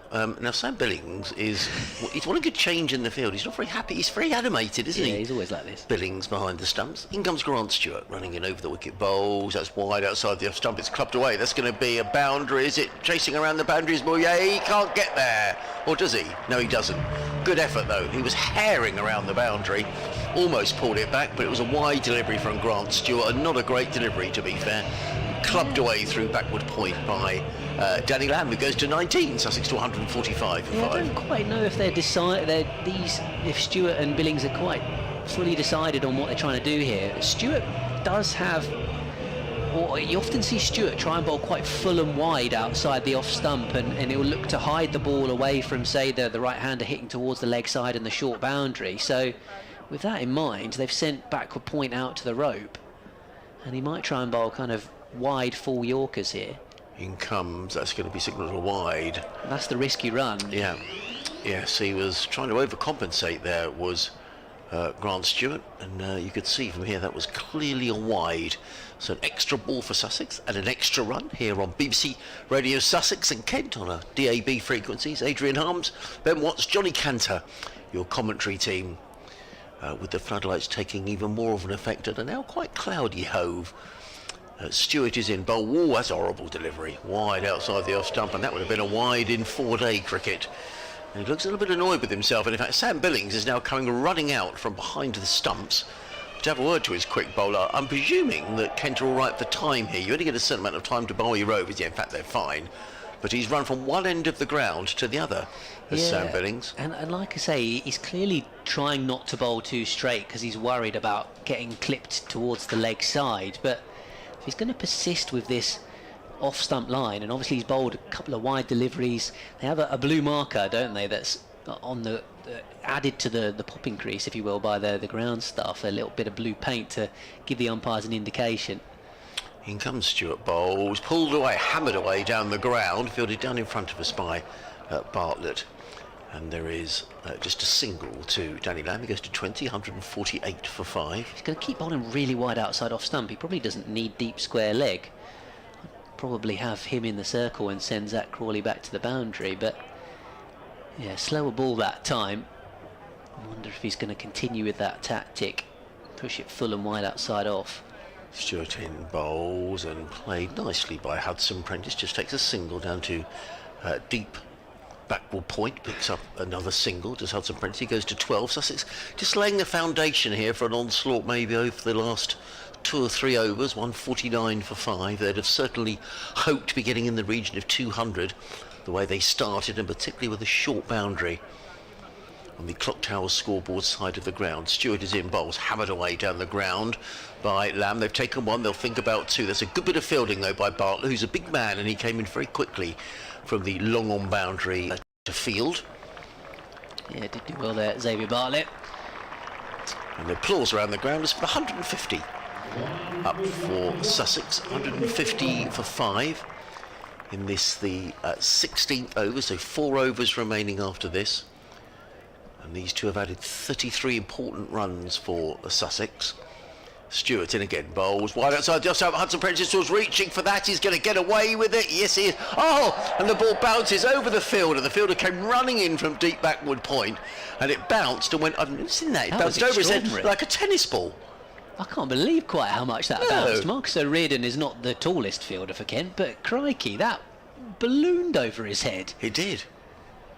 So there you go. Just bounced on a trampoline, and they got an extra run out of it. It probably would have been a wide anyway that Hudson Prentice has reached for and top edged, and of course the fielder now out at deep point rather than in the circle. In comes Stewart again, bowls, hammered down the ground, and that's a lovely shot, and that's gone for all the way. I thought it had gone for a maximum. In fact, the crowd are saying no, that was 6. They're convinced in the southwest corner that that was a 6. Well, all he doesn't know, he's looking, saying, I thought it was 4. The umpire's already given 4. Yes. That goes back to what I was saying, that was an option definitely for Sussex to try and go up and over mid-off there. I really don't think they needed the deep square leg. The length that Grant Stewart was bowling, he was always likely to get hit in front of square. And yeah, I think that was a sensible attacking shot really to try and play that. That's got the crowd involved a little bit and rolled up. They thought that probably should have been 6, but only 4 given. So good end to the over. That was a long over from Stewart as well with the wides. 156, so... Big over that. 15 off the over. Yeah. But I didn't make a note of the score after 15 overs. What was it, Ben? 141. Thank you. So Swanepoel back to bowl his last for Kent. Yeah, just even from the start of the over, with the way that Billings was having that long chat with Stewart. As this one, Danny Lamb goes for his shot again. Parkinson had been moved to short third man, and he's managed to get it fine of him for 4. Kent were aware that that's a shot that Danny Lamb likes to play. Parkinson may well not go back into the ring. He's going to stay down and man this boundary. Danny Lamb has played one orthodox ramp shot, and he's now flicked one past his old mate Parkinson at short third man. In fact, Parkinson was just coming to the two subfielders and grabbing a quick drink. He has actually gone back into the circle. So Swanepoel hit for a boundary on the first ball of the over. Lamb now moves this one into the onside. Crawley's out in the deep, but it's over his head. Big hit. And away for 6 runs over long on. Zach Crawley's a tall man, but he's picked that up beautifully, Danny Lamb, and cleared the row and moves to 31 with a mix of innovation and power. Danny Lamb is really starting to find his feet now, and Sussex up to 166 for 5. Well, that's a big blow from Danny Lamb. Huge hit down the ground. Swanepoel's figures are looking pretty nasty at the moment, as this one is pulled away into the onside. They're going to come through for 1. He's bowled 1 for 45, I think, now from his 3.5 overs. So a really expensive night for the South African overseas, back in the team after illness. And Hudson Prentice now back on strike. Just looks like he's readjusting some kit, taking his gloves off. I think might have tied a shoelace or something, but he's now ready to go again. 167 for 5 as Swanepoel bangs it in short. It's pulled away out towards the man in the deep, and it just drops short. Taken on the bounce. One bounce by Harry Finch. I wasn't sure if that was going to carry all the way to him. I thought it was going to bounce over his head again. Yeah. And just the 1 run, but that's fine for Sussex because it gets Danny Lamb back on strike. Yeah, 51 partnership between these two. Came together, it was 117 for 5 when James Coles was out. 19 for Hudson Prentice, 32 from 19 for Lamb, who goes for the shot again, and he's scooped that over the top of third man, and he's going to get another 6. It's just really nicely played. He sets himself quite early, Danny Lamb, for the shot, but he's clearly seeing the ball well. Sends it up and over third man. I'm really quite surprised that Kent haven't stuck Parkinson back on the boundary after Lamb got that shot earlier on in the over, and say try and cut that off and force him to hit the ball in front of square. They're not going to change the field. Swanepoel's figures are an absolute mess apart from the 1 wicket. Here he comes again, short ball. Lamb swats this away. It's a hook shot down towards long leg where Stewart does the fielding. That is the end of Swanepoel. He's probably glad about that. He will, well, absolutely. He's been So 19 off the over. So 175, yes, 19 off the over, 175 for 5. So 2 big overs here, 15 and 19 for Sussex. Just waiting for my scoreboard to update in terms of the Swanepoel figures. 4 overs, 1 for 47. Makes pretty grim reading for him. It does. Grant Stewart has been equally expensive from his 3 overs, none for 38. So real contrast in some of the Kent figures. You look at Parkinson and Bartlett, who've gone at 7s, and then Swanepoel and Stewart have gone at 12s. So a real mixed bag from the Kent bowlers here tonight. It's Bartlett who's coming back on. He's still got 2 overs left, having bowled 2 in the power play, none for 14. I was looking at, we'll talk about Joey Everson a bit earlier on. He did make 100 here, Ben. It was his championship inaugural first class 100. He made 109 not out, batting at number 9. Wow. Yeah. Probably the only time he's ever. Well, I don't think he probably won't have batted number 9 ever since, to be honest. Yeah. What number does he bat in the championship? 7 for Kent. Okay. And some Kent fans think that's too low. Right. Yeah. Well, he was. Well, he couldn't get in the not side. However, and he's bowled tonight. He's bowled 1 over for 7 runs. Well, it's going to be Xavier Bartlett who's going to come in from the C end of the ground here at home, running away from us. He's in and bowls, and Danny Lamb eases the ball down to long on, fielded down in front of us by Grant Stewart, who hurls the ball back in. Is he limping a bit, Grant Stewart, or does he? I'm not sure. It'd be interesting to see. Obviously, Bartlett's going to bowl 2 of these remaining 3 overs. Who bowls the other one? Because Swanepoel's bowled out. Stewart's been expensive. Does Everson? They go to Everson, or does Stewart have to come and bowl it? It'll be interesting to see. That might be the one that Sussex look to target. Then he's changing his field around. So I'm just looking at the time. The time shows 9 minutes past 8. the cut-off time when the final over needs to begin is 18 minutes past, so they've still got 9 minutes, but suddenly Billings has been very keen to change his field around, and also he's come down and spoken to the bowler on a couple of occasions as well. But in comes Bartlett. Tall man running away from us, in and bowls, full toss, clubbed away. Is that going to be 4 runs? The fielder's very, that's a brilliant bit of fielding. Really, really good bit of fielding. It's just a couple of runs, and he gets a deserved round of applause. Who's that out there? Is that Moyeye out there? Yeah. And Finch was the man with him. Very good. Really good combination work. Moyeye did the running and slide, and then Finch picked it up and threw it in. Brilliant. I thought for a moment the pair were going to collide, actually. You know, it's one of those minutes you think, oh, don't do that. Nonetheless, Hudson Prentice picks up a couple of runs. He goes to 21, 178 for 5 in the 18th of the 20 overs. In comes Bartlett. Bowls, hammered away by Damien Out. It's gone high and wide. Is he going to be caught? Is he going to go over the boundary? Oh, that's a really, really fine catch. Daniel Bell Drummond, that is an excellent catch, because that went really, really high from Finn Hudson Prentice. And Bell Drummond, not only did he had to keep an eye on the ball, but also an eye on the boundary rope, and he took the ball. That was a really, really fine catch. Hudson Prentice is on his way for 21, and Sussex are 178 for 6. Yeah, like you say, it was launched by Finn Hudson Prentice, but high rather than long. And we're talking about Daniel Hughes earlier on, hit a couple of really flat sixes. That was the opposite. It went up from Hudson Prentice and just thought it might not quite have the legs, but Daniel Bell Drummond had to be aware of where the boundary was, and as Adrian described, a really safe pair of hands in the end to keep hold of that. So felt like that's probably a good time for Kent to get a wicket, just when Finn Hudson Prentice would have been really looking to try and up the scoring, having hit a couple of boundaries but largely been just above a run of ball. So Bartlett striking, coming back on.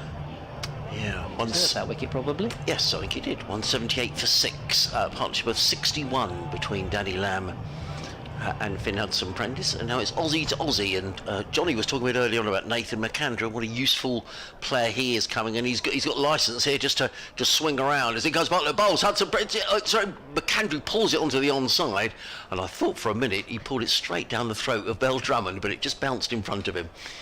And McAndrew is on his way with a single. 179 for 6, 2 balls remaining of this, the 18th over. Yeah, I thought you were right that it was just going to travel all the way into Bell Drummond's hands. He was a little bit wary in the end that he didn't want to dive forward and try and take the catch and concede the boundary, so it was one bounce into his hands in the end. But look, good over so far. He's only conceded 4 runs. Runs away from us, in and bowls. Hammered away. No, could this be another catch for Bell Drummond? I think it's going to be. And that's, well, nothing is ever routine. In fact, he slipped slightly as he caught that, did Daniel Bell Drummond. And a wicket goes down, and Danny Lamb is on his way for 40. And Kent have just had a knack here in this game of picking up wickets at important times. That's the second wicket that's gone down in this over. Another good catch by Daniel Bell Drummond, who's now taken 3 catches in the innings, and another wicket for Bartlett, and Danny Lamb is on his way for 40. Yeah, good bowling from Xavier Bartlett, dug it into the pitch, forced Danny Lamb, if he was going to try and hit it for a boundary, to go leg side, and he's got a little bit of a top edge. Bell Drummond, as you say, with the time of the night where the outfield can sometimes get a little bit slippery, held on well, and 2 key wickets on the 2 batters that were set and had put that partnership together for Sussex. So Ollie Robinson coming in now, the man who was born in Margate and played his youth cricket at Kent. Yes. Was at Yorkshire in between his way to Sussex. He's home now. 2 wickets in the over, just the 4 runs. In comes Bartlett, bowls to Robinson, who's 4, punches this into the offside into the covers. Ollie Robinson is on his way with a single, 180 for 7, and that's a very fine over by Xavier Bartlett. He just conceded the 5 runs, he picked up 2 wickets. Sussex 180 for 7. They'll still be thinking that 200 is very much on.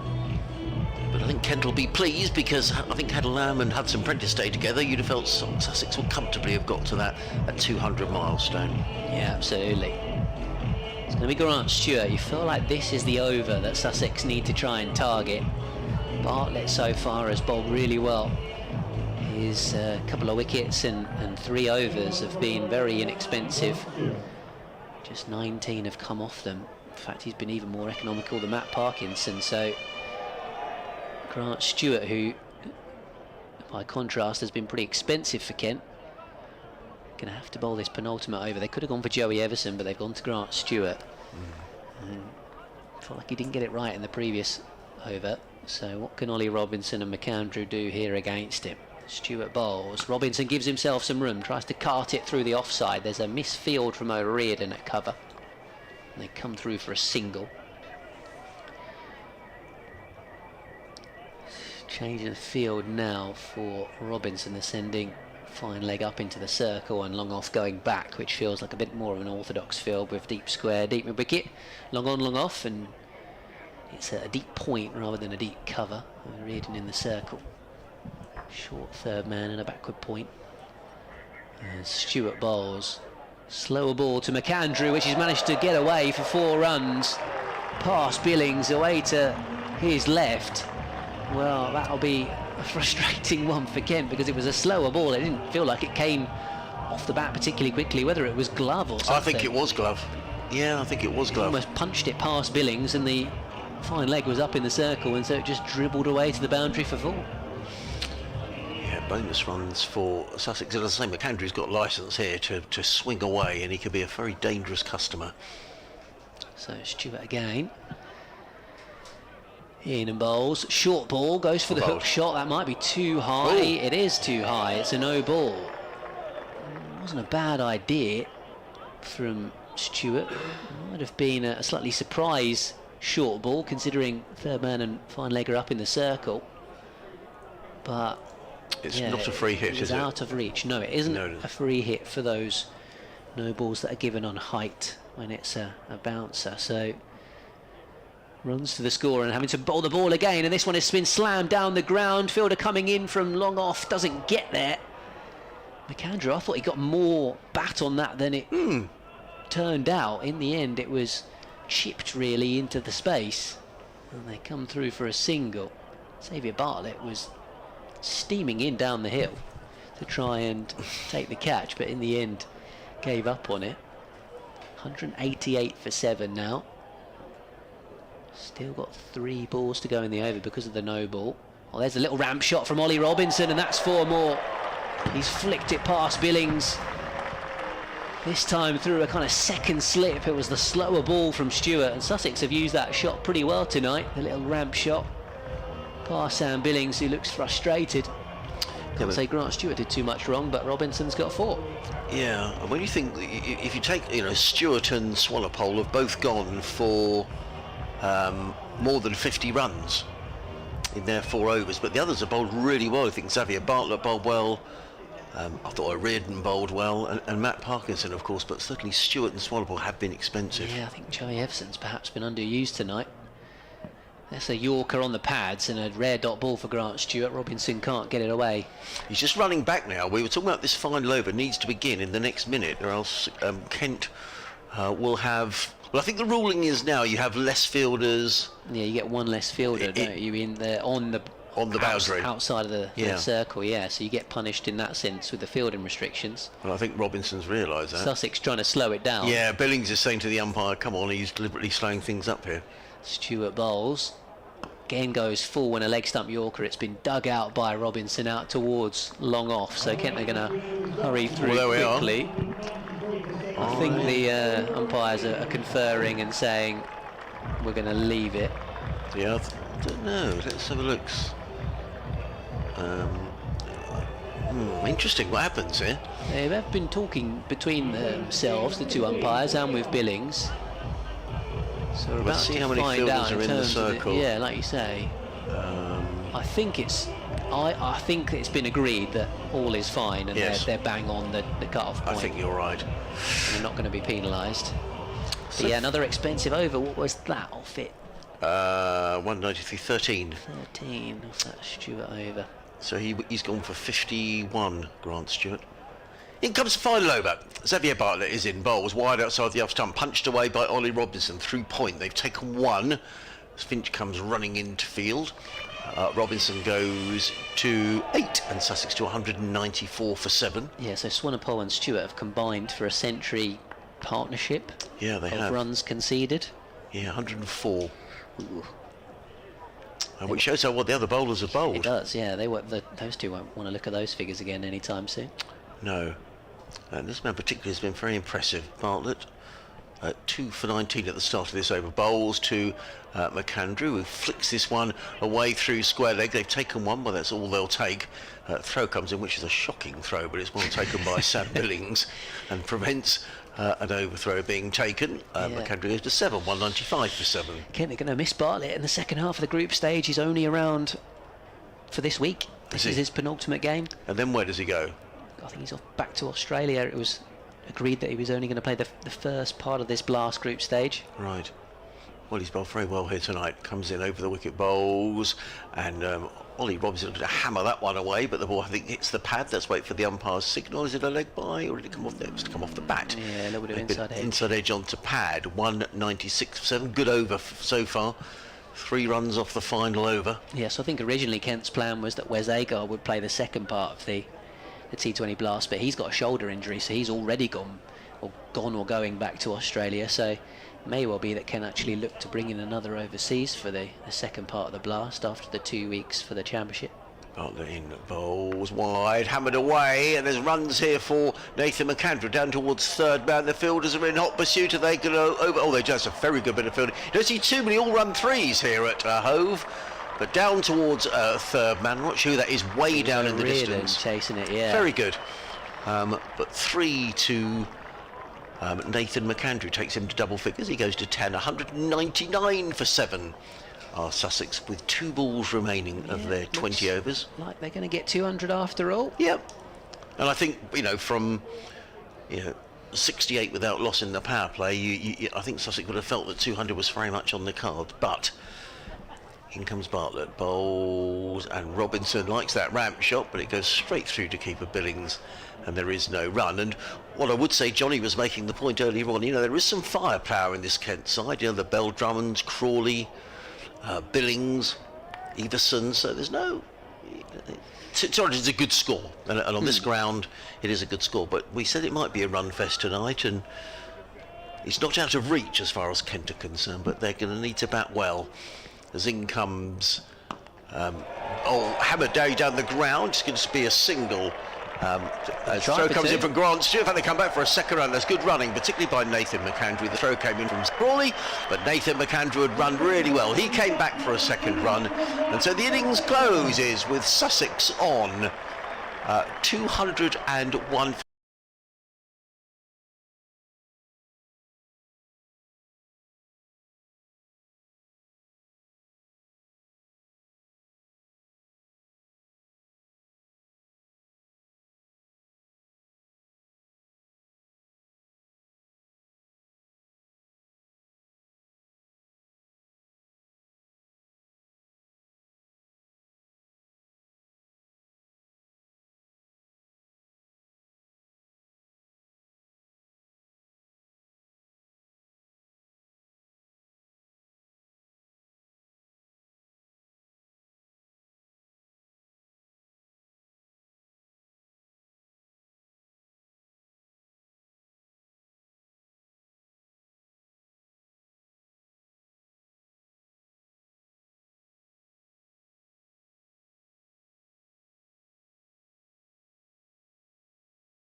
What's this?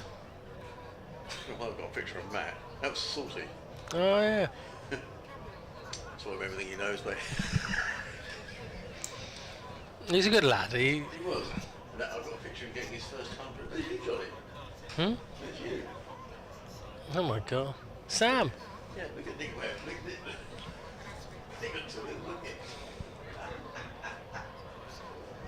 Who's taking the photos? I don't know. That's Johnny. I don't know that you, Johnny. With Gordon Greer. Oh yeah.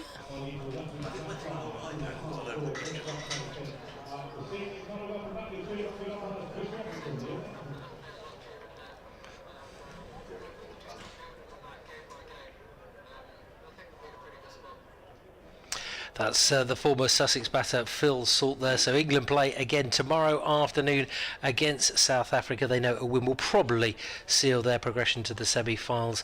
After that, they've got a meeting with the tournament. Probably a surprise package, really. The United States, top two sides go through to the semis from the groups. But we're ready to get underway. Kent ready to start their innings. They need 202 to win. Sussex finishing on 201 for 7.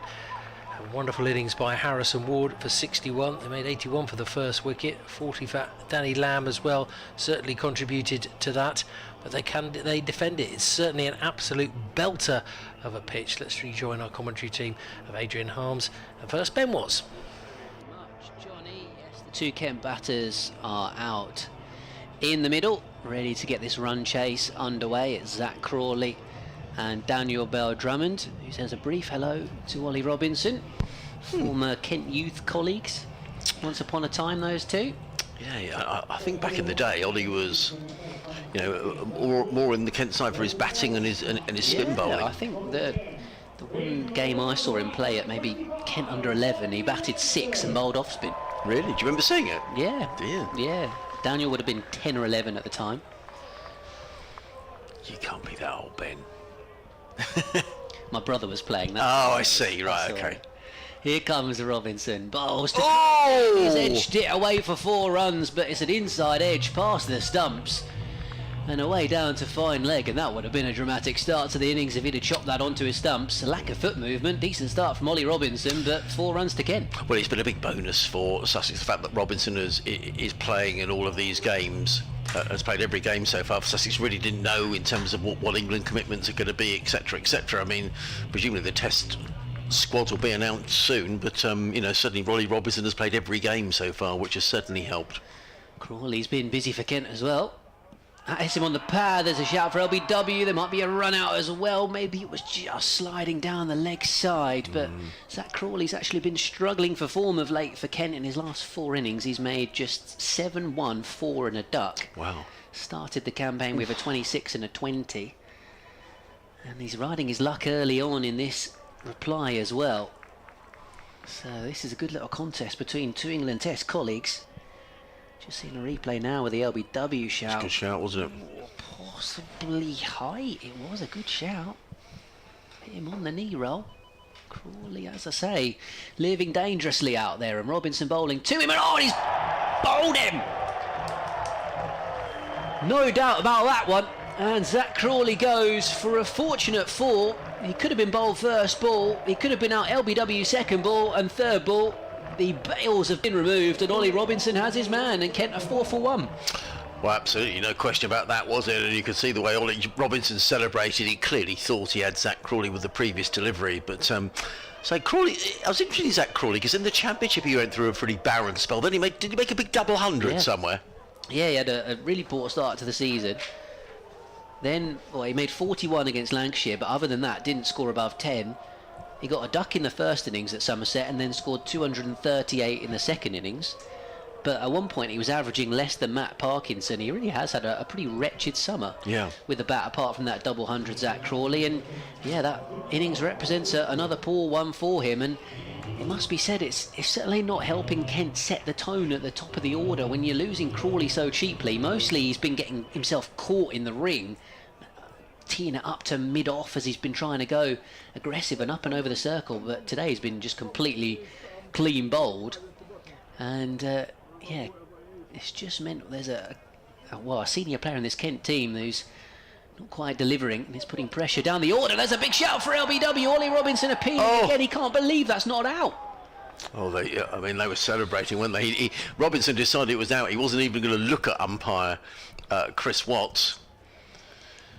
Yeah, that was a celeb appeal if I ever saw one. Stuart Broad style from Ollie Robinson. He was convinced that was LBW. Marcus O'Riordan taking a maybe middle leg stump guard and just about to see the replay. They got through for a leg by. Robinson pitching that one up. Again, that's probably hitting the top of the stumps. Yeah. Feels like O'Riordan's a lucky boy there. Kent 5 for 1. Bell Drummond on strike. To Robinson, who's... Oh, he lets this one go outside the off stump. Bell Drummond, such is the threat that Robinson is posing with this brand new white ball at the top of the innings.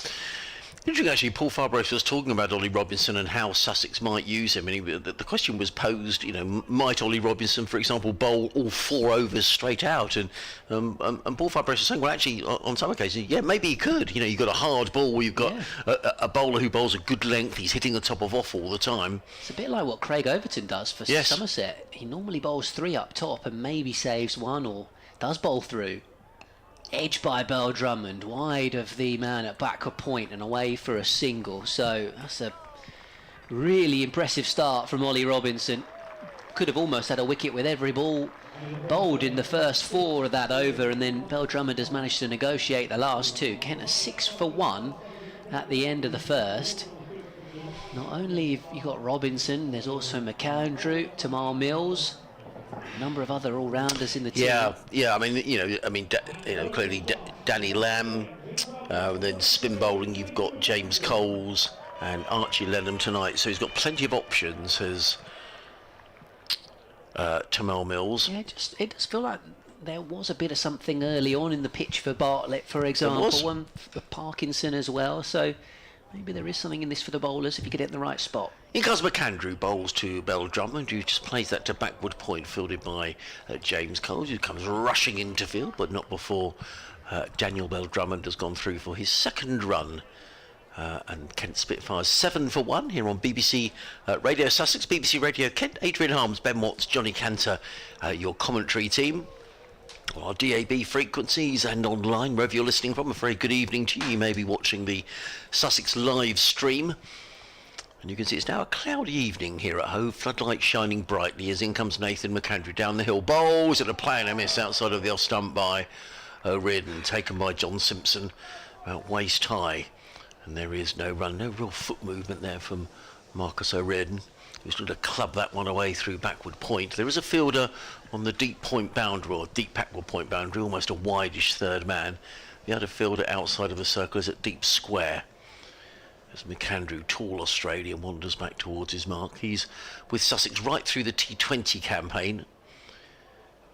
Group stages, in and bowls, and caught, and Tom Alsop takes the catch, and a second wicket goes down, and Kent are in all sorts of trouble. They're 7 for 2. Well taken by Tom Alsop at first slip. McAndrew gets his wicket. O'Riordan is gone without scoring, and Sussex at the moment are very much in the ascendancy. Yeah, this goes back to obviously Kent losing Crawley cheaply. Marcus O'Riordan has batted a lot in the power play so far this season, and he's probably someone who arguably wouldn't have started the campaign thinking he was going to get in the team. Jack Leaning would probably have his spot, but having had a little bit of success in the second team batting up the order, and he had a couple of nice cameo innings early on in the competition, but he struggled against better bowling. So Riley Meredith in the 5 over game against Somerset had his number, and then McAndrew here has bowled that on a good length outside off stump. O'Riordan has stepped across, has had a big slash at that, trying to drive it away for 4 runs, and he's nicked it to the slip fielder. Alsop taking a pretty straightforward chance, and Sam Billings already finds himself in at number 4. Well, if ever a captain's innings was required, this is it from the Kent skipper. But 2 experienced campaigners at the crease, Bell Drummond and Billings, and they'll be looking to rebuild this Kent innings. Nathan McAndrew from the Cromwell Road end of the ground, down the hill bowls, and Billings immediately clips that one away firmly through square leg and picks up a single fielded out on the boundary by Finn Hudson-Prentice. So Billings on 1, Bell Drummond on 2. Kent 8 for 2, needing 202 to win. After Sussex made 201 for 7. Harrison Ward making 61. Danny Lamb 40, the main contributors. Sussex scoring 68 without losing a wicket in the power play, really set the platform. In comes McAndrew, bowls to Bell Drummond, who's beaten outside the off stumper, playing a miss. Good delivery by McAndrew. The ball rattles into the gloves of John Simpson, and there is no run. Good delivery by McAndrew. Yeah, good stuff from Sussex, and this is the key partnership now. These are the 2 prized wickets. These are the only 2 men really that have found some consistent form with the bat for Kent so far in the Blast this season. Billings has got 100 to his name. Bell Drummond scored a 60 against Middlesex at home. There's some inexperienced guys to come in Everson and Finch. McAndrew in bowls. Bell Drummond is full to a ball of good length, played down the onside of the track. Nathan McAndrew fields off of his own bowling. So a good over from Nathan McAndrew, just conceding 2 runs, picking up the wicket of Marcus O'Riordan. And Kent are 8 for 2, with Billings on 1, Bell Drummond on 2. Yeah, it feels like this Kent middle order, with Billings batting up at number 4. Joe Denley out with a knee injury tonight. Jack Leaning hasn't played in the Blast due to a broken hand. No Jordan Cox. Obviously he scored the match-winning knock here at Hove last year in the run chase in tandem with Leaning. Yeah. He's obviously now at Essex. Alex Blake was let go by Kent as well in the last couple of years. Obviously Darren Stevens. It's a very youthful and much changed middle order. Some big names missing there. There's Robinson bowls to Billings, and he's forward and playing this one defensively. So Kent going with 2 overseas seamers as well. I wonder if that's possibly something they'll change if they do look to find a replacement for Bartlett, whether they go for an all-rounder, somebody that might be able to bolster the middle order, because with Everson and Finch to come, then we're into the all-rounders. It feels like a lot is being placed on the shoulders of these 2 at the moment. As Robinson comes in to bowl to Billings here, looking to flick it away leg side. It'll be a leg by into the onside. You compare the start, well, albeit there were 2 early overs that Kent had that didn't go for many, but Sussex starting the power play with Harrison Ward, the way that he played, finding the boundaries either along the floor or in the air. Compare that to this Kent start. They've lost 2 early wickets. The win predictor I'm seeing actually on the, which I think is up on the live stream, is saying less than 5% likely that Kent are going to chase this score down.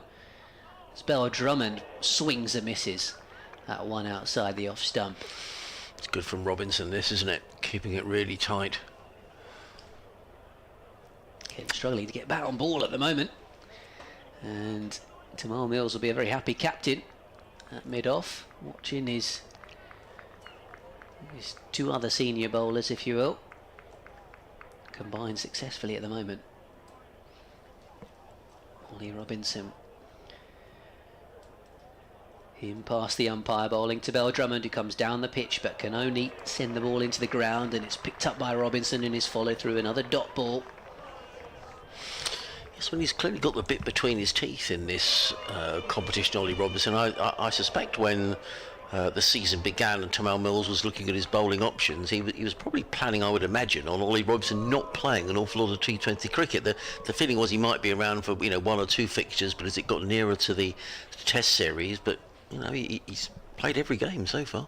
Here he comes again. Bell Drummond swing and a miss. You can just see the desperation really from Bell Drummond as well at the moment. Those 2 wickets at the other end.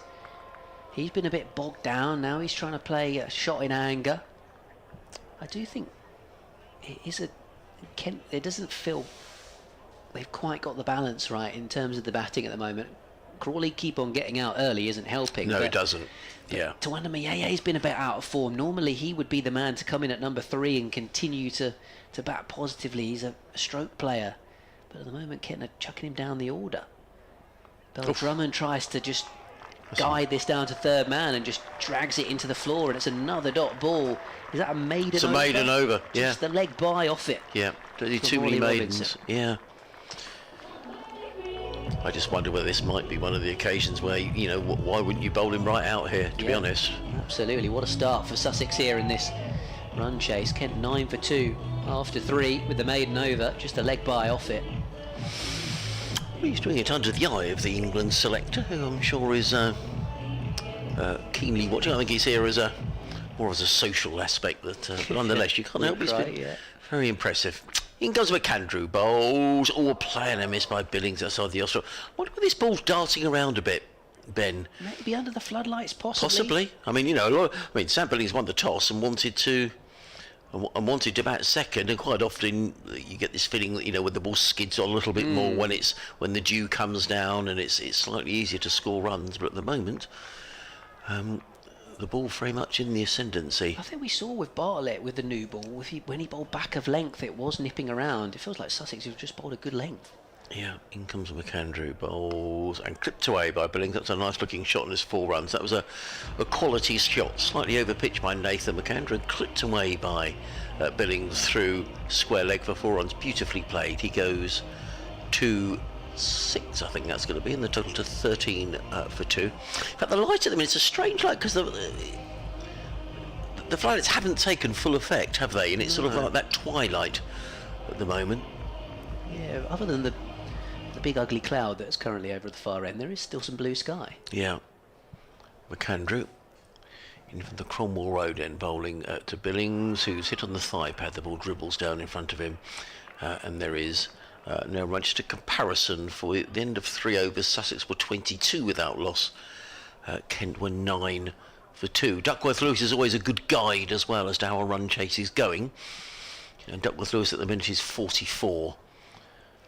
Kent requiring to score at 11.4 and over, and if they're going to get there, you feel that one of these two has probably got to play a very major innings, of which they're both capable, of course. In comes McAndrew, over the wicket, bowls down the leg side, and that will be signalled to wide. Simpson is smartly across, takes, and there is no run. I can see Tamal Mills is warming up at the far end of the ground. He's yet to bowl. The other bowling options, Danny Lamb, Finn Hudson-Prentice, so there's your sort of 5 seamers. Then you've got your 2 spinning options in terms of Archie Lenham and James Coles. Archie Lenham just fielding down in front of us here at short third man. In comes McAndrew, bowls, uppish, and that's a chance. Well, he got his hands to that, did Nathan McAndrew, and it's gone away for 4 runs. It was driven down the ground by Sam Billings. My feeling was that Nathan McAndrew got a hand to that, but couldn't hold on, and the ball's raced away for 4 runs. So back-to-back boundaries for Sam Billings, who goes, I think, at 9? I thought it's a 9, you're correct. Just about to see the replay to see whether or not McAndrew did get a hand on it. Maybe not quite. It was just slightly away to his left, but it was at chest high. McAndrew again, bowls, and Billings just squirts that one out back to the square on the leg side. They've taken one, they're going to come back for a second. Hudson-Prentice is in very quickly, gets in the throw to the non-strikers end, backed up by Tamal Mills, and it's a couple more runs to Sam Billings. He goes to 11 and Kent to 20 for 2. Yeah, it would have been a heck of a catch if McAndrew had pulled it off, and that was another good delivery. Inside edge from Billings, getting 2 fortunate runs really. It was just about dug out and kept out by the Kent captain there. Kent 20 for 2. McAndrew again, bowls, and Billings works this one to third man, fielded there by Archie Lenham. It's the end of another good, tight, accurate over from Nathan McAndrew. Having said that, there were 12 runs came off it, so perhaps not as tight as I thought. 21 for 2. Billings on 12, Bell Drummond is on 2. Kent needing to score 11.3 and over if they're going to win this match. Duckworth Lewis currently showing as 51. Yeah, I would say that he was a little bit unlucky in that over, to be honest. McAndrew, Billings has played that one whipped shot through the leg side, which was nicely played. The other drive, the other boundary in the over was in the air as it travelled past the bowler, so a little bit of fortune for the Kent captain, who's moved on to 12. Ollie Robinson is going to bowl his 3rd over here now to Sam Billings, who comes down the pitch and drives up towards McAndrew at mid-on. So Robinson, quite metronomic so far, is just bowling a good length, trying to hit the top of the stumps. It's making it hard for the batters to really pick him off, and fine scoring shots at the moment. Be interesting to see what happens at the end of, whether he does bowl his 4 straight out. He's bowling here to Bell Drummond, who swings hard and then gets it past the stumps, but hasn't really timed it, and it was a good tumbling stop by McAndrew, moving away to his left. Big fella Nathan McAndrew, isn't he? Did well there, because it's never easy fielding with the ball coming down the slope. It tends to race away for a boundary. Yeah, did do well to keep it to 1. Tamal Mills was warming up a moment ago. Wonder if he will bowl the final over of the power play, but it'd be good for Sussex to get through it with Mills having only bowled 1 of them. Yeah. Robinson in his 3rd. McAndrew's bowled a couple. Here he comes to Billings, who comes down the pitch and tucks this away into the onside. There's a fielder out there at deep square. Harrison Ward will do the fielding, so they'll only take 1 here, Kent, and it's been a quiet power play by their standards. Generally stuff happens in the power play when Kent are batting. They either score quickly or they lose a bunch of wickets. Nowhere in between. They were 4 down in the power play in the game that they actually ended up winning against Somerset. That's very unusual. I mean, beating Somerset, was that at Taunton or was It that was at Canterbury, right. But it pretty much got to a situation in the power play where they were 30 for 4 as Robinson bowls to Bell Drummond. He goes up and over the top, and this will be 4 with a single bounce down towards long on. And Bell Drummond finally gets a boundary, having been pretty becalmed so far by the Sussex bowling. And yeah, that is indeed his first boundary scored. He's been out there for 20 minutes, Bell Drummond. Did Tom Mills, sorry, Nathan McAndrew threw the ball in. I thought it hit Tamal Mills on the head there. I think he's okay. Did it hit him? Yeah, I think it did. He shrugged it off. Yeah. He's now doing some warming up, ready for the next over. So Kent now 28 for 2. As Robinson is in and bowling. Oh, that's almost cut Bell Drummond in half. Might have got a little bit of an inside edge on that, possibly down towards 3rd man. No, leg by. Signal by the umpire. Yeah, the Somerset game, Kent were 30-something for 4 in the power play, and it pretty much got to a situation where you thought, well, Billings and Denley are going to have to score these runs here, otherwise they got no chance. And in the end, they put on a 100 partnership. Billings got 100 and they won it. So It again, can happen. It feels like a similar situation here, where a lot is going to rely on this partnership in terms of the bulk of these runs need to be scored by these two. These are the experienced guys. Billings plays and misses as he nicked it. No, it's a good delivery though from Robinson. A dot ball to end the 3rd. And Kent at 29 for 2 after 5. Billings just on 14 and Bell Drummond on 7. It is indeed going to be Tamal Mills who's going to bowl the final over of the power. We've got a beautiful sunset developing away to the west, a lovely red sky. I'm going to leave you. Picking up commentary will be Ben Watts and Johnny Hatter. Thank you very much, Adrian. Yeah, I was thinking after the way the Sussex innings played out, and we saw certain bowlers like Bartlett and Parkinson bowl really tidy 4-over spells and get a little bit of joy with the wickets, but also Swanepoel and Grant Stewart go for so many runs. Made you think, well, Kent are going to have to pick and choose who they try and attack here, but at the moment there's been no weak overs with Tamal Mills now coming on. Cut away here by Bell Drummond. He's timed it perfectly, but he's slapped it straight to Harrison Ward at backward point, and Tamal Mills perhaps gets away with that one. Well, as you say, I think the big decision is when do you play Archie Lenham, really, because Parkinson did really, really well. You could try and get him away. They might see that as a potential weak spot. A little bit less pace on the ball. Robinson's done a good job. 2 LBW Peels turned down his opening over, but he did get the wicket of Crawley.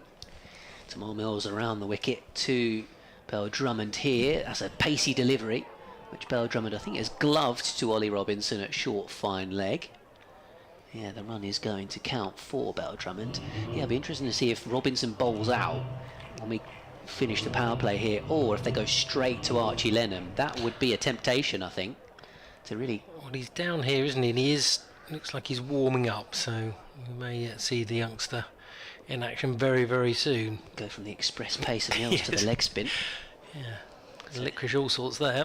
30 for 2, Kent, as Mills, the left armer, around the wicket to his mate Sam Billings, tries to pull this one away, and he's got something on it. Robinson dives and can't stop it. The fielder's coming around from deep square, makes up good ground in the end, and they're going to come back for an all-run 3.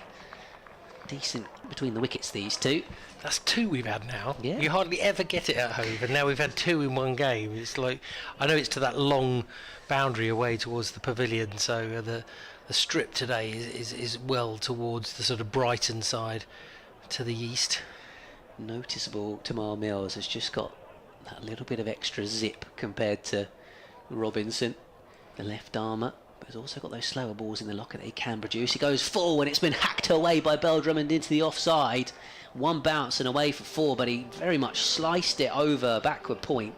Felt like the third man fielder on the rope might be in the game for a moment, but Bell Drummond perhaps gets a little bit fortunate and he gets a boundary, so Kent move on to 37 for 2. I did say that whenever I have seen Bell Drummond play on this pitch, he's always scored runs. I don't know what it is, but probably the kiss of death for Sussex, but he's starting to find his range now, isn't he?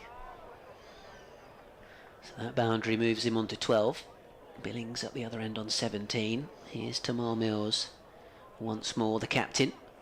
Full delivery, fires it in towards the pads. There's a wide signalled by the umpire. It was stopped by Simpson behind the stumps, but of course leg side wides in T20 cricket. Yeah, Lenham is definitely going through some warming up routines, so it won't be too long, you wouldn't have thought, before the young leg spinner is in the attack. Obviously, with the shorter boundary one side, we've got 2 right-handers in. Yeah, that's true.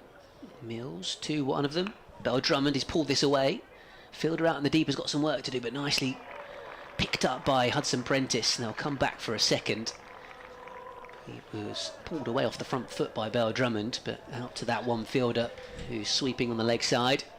Has real potential for him, Hudson Prentice, because he can bat, he can bowl, and he's a very good fielder actually as well. And in this format of the game, just saving those 1s and 2s here and there can be, valuable runs that even if you don't get them with the bat, they can help. Super handy cricketer when you can contribute in all 3 facets of the game. Here comes Tamar Mills to Bell Drummond. Slower ball, and he's picked it. Waited for it, and he's chipped it over the man at mid-on, and he's going to get 4 here for this Bell Drummond. So that was actually some very good batting to almost second-guess the slower ball and then execute the shot, and timed it over the top. So Kent end the power play with a boundary. And these two have seen Kent through from 7 for 2 to 44 for 2 after the 6 overs to start the innings, and the fielding restrictions will now be relaxed. Yeah, I mean, good over that. 15 off the last in the power play. Danny Lamb, it looks like, are we? Interesting. And of course, as I mentioned, Hudson Prentice, he can obviously bowl as well. They may feel about this pitch. It's been a bit of a strange one, hasn't it? Because even though we've had a bit of variation for the pace, the better balls seem to be just back of a length. They're the ones that seem to have found and given the batsman difficulty. Sometimes, especially when Kent sort of overstretched it a little bit, it didn't work. Let's see what Lamb does here as he comes in, and that's turned around the corner. There's a man out in the deep and goes for the catch, but did it bounce just before? I think so. They'll just get a single. Just fell short. I think it was Harrison Ward out there. He was going for it, wasn't it? You could see the flashing towel in his pocket as he sort of darted forward to try and get it, but it was just on the half volley, I think, in the end. Yeah, to be fair, he did extremely well, because sometimes in those situations you can misfield the ball. Absolutely, and it disappears under your body for 4, which is not what you want. But here comes Lamb again, and that's just a little forward defence. It's just gone behind square. They'll go through for another single, so 2 off the over, 46 for 2 now, Kent. Chasing 202 to win here on BBC Radio Sussex and BBC Radio Kent, on DAB and on the BBC Sport website. Every single T20 Blast game and ball-by-ball commentary of the County Championship, of course, right across the BBC local radio network. As Lamb turns past the umpire. That's a fuller length delivery. It's a nice looking shot, but they'll only get a single there, Billings. And that's what these two players are about, aren't they? They're both batters who, once they get in, they can really be destructive. Full of experience, full of shots, variety as well. They don't just go for power. That was a lovely looking shot there by Billings, who's now moved on to 19 of 15 balls. But now it's Bell Drummond on strike. Lamb in again. That's outside the off stump. Cut behind square. It's a misfield. That's poor work there in the field. And cut away. He's going as fast, but Coles really, I think, will know that he really should have stopped that 4 runs then, and he looks dejected. He's down on one knee, looking like he's about to kneel before the altar. He might have to kneel before the captain later on. It could prove costly. 51 for 2 then. Bell Drummond on strike. Lamb in again. Right arm over the wicket. That's short, and that's straight down into one bounce, and a few ironic cheers around the ground for James Coles, which I don't think he'll necessarily appreciate. Looks down at the ground, scuffs it around. Yeah, it's definitely the pitch. We're only joking, James. A decent over this so far from Danny Lamb. Obviously the 4 came off the misfield. Feels like he's mixed up his pace pretty well. He's almost hiding the ball in his hand at the moment, as if he's trying to bowl some cutters. Yep. Final ball of the over, right, and that's turned in front of square on the onside. Another single for Bell Drummond. Yeah, very controlled there from Danny Lamb, and just what was required, and his experience proving vital. Another good signing by Paul Farbrace in the summer, and at the end of the 7th over, Kent a 52 for 2. I think it'll be Archie Lenham now. Yeah, this is the end that they'll look to bowl him from, because the leg side boundary out towards the dugouts and long on is at its longest for a right-hander hitting towards the leg side. So this is where Archie Lenham will get some protection from having those fielders in the deep. And if Kent are going to try and score boundaries against him, they've probably got to try and go up and over extra cover, or Billings might even try and reverse sweep. That's a shot he's got in the locker. So Lenham bowls, nice flat delivery. Bell Drummond happy to just turn this into the onside for a single. That is also something these two could try and do. They do run well between the wickets. I'd quite like to see Danny Lamb a little bit straighter, actually. He's down there sort of short third man. I'd like to see him a little bit sort of tighter towards the keeper, because as you say, if you can get a fine little reverse sweep, we had a few from Sussex with pace obviously, but if you can get it out through the cordon, that's a potential area for Billings perhaps. I don't know whether he likes that shot particularly, but yeah, it tends to be kind of the hard sweep, which is why they've got the fielder out at deep backward point. Billings comes down the pitch and goes leg side. They might be able to come back for 2 here, actually. This is something that Billings and Denley did well at the Utilita Bowl, or whatever sponsor's name it is, down at Southampton. I've been calling it the Aegea still. Got it, just, you know. I call it the Rose Bowl. I think it used to be. But exactly. I think Rob Branscrab has a distant sponsor of the year, I think, doesn't he? They ran a lot of 2s against Liam Dawson, just tucking the ball into the leg side. As this one is into out by Billings, straight to extra cover. Dot ball.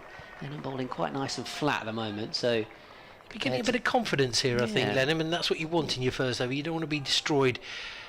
So difficult as a leg spinner, of course. Billings just taking a moment before taking strike again to Lenham. Down the pitch he comes. And he's maybe got a little bit of inside edge or something on that. Mills has chased it down to the boundary's edge. Throws it in right-handed. Of course, bowls left-handed. Is that off the glove? 2 has gone to Billings. I think you might be right. I think it was a bit of an inside edge, because it might have just stuck a little bit low as well. And that's why he was a bit oohs and ahs from Archie at the far end. Thought it might be going through. Here he comes again. Billings down the pitch, drives wide of, long off for a single. Oh no, it's gone down as leg by, so... Oh, it has. There we go. Could have been quite watchful in the end off this Lenham over. Hasn't really given them any kind of opportunity to hit anything loose so far. Fizzes it through a bit quicker than Parkinson, doesn't he? Yeah, he does. Oh, there's a big shout for LBW. I think he might have got an inside edge, Bell Drummond, possibly, because as Adrian said, it was pretty straight, so maybe it was just a little bit of that that helped Bell Drummond survive. Good over from Archie Lenham, as Johnny was describing, pushing it through quite nicely down the slope. Kent not able to get underneath it in the way that Sussex looked to try and attack against Parkinson, who is happy to toss the ball up in that slightly more old-fashioned way. I think various bits of free memorabilia and t-shirts. Oh, is that what the scatterblast is? So they're being jettisoned into the crowd just by the nursery. There. Momentary break. A good first over. Just 6 from it there from Archie Lemon, so I think he'll be really, really pleased. As I say, give himself a bit of confidence, and Coles is going to come on from the C end. A few sighters. Current run rate 7.2. 12 and over required off 12 overs, so I guess it's one of those grounds where 12 runs and over is gettable, but Yeah. now these two have got themselves in. They've got to, you feel, from Kent's point of view, go and get big scores. Yeah, and I think Sussex will be thinking we might be able to sort of let a few runs go if we can break this partnership up as Coles goes around the wicket, full toss on the leg side, punched out there to the man in the deep, which is Harrison Ward, who tosses it back to Coles. Wonderful innings of 61 from him with the bat, top of the order. Very destructive, some big sixes, caught on the boundary in the end, as were I think 3 different Sussex batters, but Cole's in again. That was a bit quicker, but it's down the leg side. Turned around, they go for a single. Well, Drummond goes to 26 off 24 balls. Billings on strike now, but these two, yeah, just keeping things ticking along. Don't want to get yourself out of the game, that's the main thing really at this stage. Cole's long, sort of shaggy hair, bouncing as he goes, and that's dropped in short, and it's punished, pushed away through extra cover, and there's no way that Ollie Robinson's going to get to that one. Just dropped it far too short, a little bit wide as well, and it is dispatched to the boundary by Billings, and Kent go to 64 for 2. Yeah, the biggest compliment you could give Archie Lennon was that there were no looseners like that in his over, and Billings able to get that away for 4. Coles dragging it into the pitch. Guess he was just trying to spin it a bit hard, and on that occasion missed his length, and Billings gets 4 runs.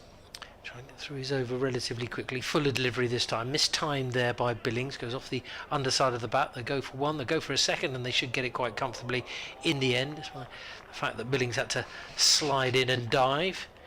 Not totally necessary, was I it? don't think But it was. I think he was comfortable, but you're never quite sure. Harrison Ward's got a decent arm. So 66 for 2 now. Kent. 8 off the over so far. Around the wicket, Coles. That's all right in the block hole and just chopped out, squeezing it onto the onside. And it is fielded down on this near side by Finn Hudson-Prentice. Yeah, bowled that nicely, fired it into Billings. He does have that slog sweep in the locker, shorter boundary, but not able to get it away. Coles to Bell Drummond, again whipping it off his toes. Out to Ward, who's one of several players out there with the white towels tucked into their navy trousers, and goes through for a single. So 68 for 2, 10 off the over, not too bad that for Kent. 9 overs gone. Bell Drummond on 27, Billings on 30. And I mentioned that thing about the towels because, of course, sometimes here down by the sea it can be really quite strange. Well, you know what it's like at Canterbury as well. Down by the sea you can get that slightly dewy effect, which can make it quite tricky at times. Sometimes for batters as well as bowlers. Yeah, and fielders likewise, if it gets a little bit Yeah. slippery out there. Lenham's going to continue. Bell Drummond coming down the pitch and just digs this up towards long on. I'm slightly surprised they maybe didn't think about a 2 there. He just almost immediately settled for 1 to Hudson-Prentice. Had a long chat in the middle at the end of the last over, these two. Feels like they're playing the long game at the moment, but at some point they're going to have to both try and up the run rate. 62 partnership though so far, so doing things right, settling, getting their eye in. Here comes Lenham to Billings. Goes for a slog sweep. Has he got enough of this? Mills moves around and takes the catch. Oh no, he's No. got his hands up and saying, no, I've grounded that. Well, you have to applaud the honesty there from Tamal Mills, because everyone thought he caught it. Everyone was about to run towards him and celebrate. But Tamal Mills just put his hands up and said, no, sorry lads, I've grounded that, as I took it and then hit the ground. So a let off for Sam Billings, who moves to 31, and Kent remain just 2 down, 70 for 2, as Lennon bowls here to Bell Drummond, and he drives up towards long on, and they will get a single. So wonder if that'll be a big turning point in the game. Yeah, he's frustrated, isn't he? But as you say, you've got to admire the honesty. And there was that little bit, the crowd were giving a few boos to the Kent fielder out on the Savasa when they thought it had gone for 6 in the Sussex, in the Sussex innings. Yes. And they really felt it went for 6. If this goes down to 1 or 2, it could be quite interesting. But Mills' honesty was the policy there. Billings goes for the reverse sweep this time. Danny Lamb tries to cut it off without really knowing that his mate Harrison Ward was right behind him anyway. Probably could have saved him the dive there. Well, I love it. Hasn't phased Archie Lenham. He's just got on with it. Hasn't worried about the fact that it's a drop catch, which, you know, and it's the captain, so you can't complain too much. But he's just got on with his business and just 4 singles so far. Yeah, we've seen Billings in this over try and play a few more shots as Bell Drummond comes down the pitch and just leathers that back past the bowler. He hit that one powerfully and will get 4. Kent just starting then maybe to try and up the ante. Billings with the couple of attempted sweeps, albeit he didn't really get them right. Well, Drummond now gets a boundary and Kent move up to 76 for 2. Like you say, these two have put a decent partnership together. We're talking about the experience that they have, and maybe they will have felt as Bell Drummond just dabs this down towards third man. That's a good stop by Danny Lamb moving away to his left. They'll come back for 2, but he saved his team 2 runs there. Yeah, you wonder if the conversations they were having, you know, they almost know that these two have got to play a big part in this run chase as the senior guys within the Kent batting lineup. Billings could have been out in that over, but Mills holding his hands up saying he grounded the attempted catch. So at the halfway stage, needing 202 to win here at Hove, the Kent Spitfires are behind the 8 ball. And they're 78 for 2, but Billings on 32 and Bell Drummond 35 still at the crease. 10 off the last 2 overs. But I just was saying about Lamb, he needed to be finer there. It's, you know, otherwise it's not even a run. There's no way. If you're going to cut it fine or just dab it, that's where it's going to go to. But Coles is going to continue from the C end. And that's a full toss, thrashed away, 6 runs. And the man in the corporate hospitality fails to catch it, and he'll get ribbed for that one for the rest of the evening. He looked shocked that he dropped it. I'm not quite sure everyone around him was particularly shocked that it went through his fingers. It's been a little bit erratic from James Coles. He's had one that was dropped in short, and there was... Oh yeah, it's going to be a free hit on as high. well. Oh. So yeah, over waist high full toss. Even for spinners these days, that rule I think. So yeah, free hit for Billings coming up. That's not what Sussex wanted and not what Miles Mills would have wanted there. But he continues. Can he find some sort of response? That's skewed on the underside of the bat out to square leg. A little fumble down there in the deep. I think that's Nathan McAndrew out there in the deep. That was actually a decent ball from Coles because Billings backed away to give himself some room, but he fired it in and unable to get underneath it. Coles in again. That's a fuller delivery. That one's gone high, and it's going to be Coles himself to come forward, and he's dropped it. Never really looked comfortable. He looked towards the keeper, wondered whether he was coming. There was a man coming up from just behind square on the leg side. He decided to take the responsibility off his own bowling, and he's put Billings down. How costly will that be from James Coles? Yes, and now both Billings and Bell Drummond getting a life. Went for the slog and it was just straight up in the air off the top edge. Needs to keep his composure here. He's already gone for 6 and dropped a catch, and now he's being belted through, and that'll be a 1 bounce 4, and ends up once again into the hospitality down at mid-wicket. And this is turning into a rather costly over this from James Coles, and he's allowing Kent back in here. Yeah, tough experience for the young lad this over. In the end, he's just seeing the replay of the attempted catch. He almost didn't get hands on it. It was a... He's very relaxed. Yeah, too relaxed perhaps. Yeah, same place, same result, another 4. So 3 boundaries from this over, with a free hit as well. And James Coles looks down at the ground dejected. He's got to try and push on.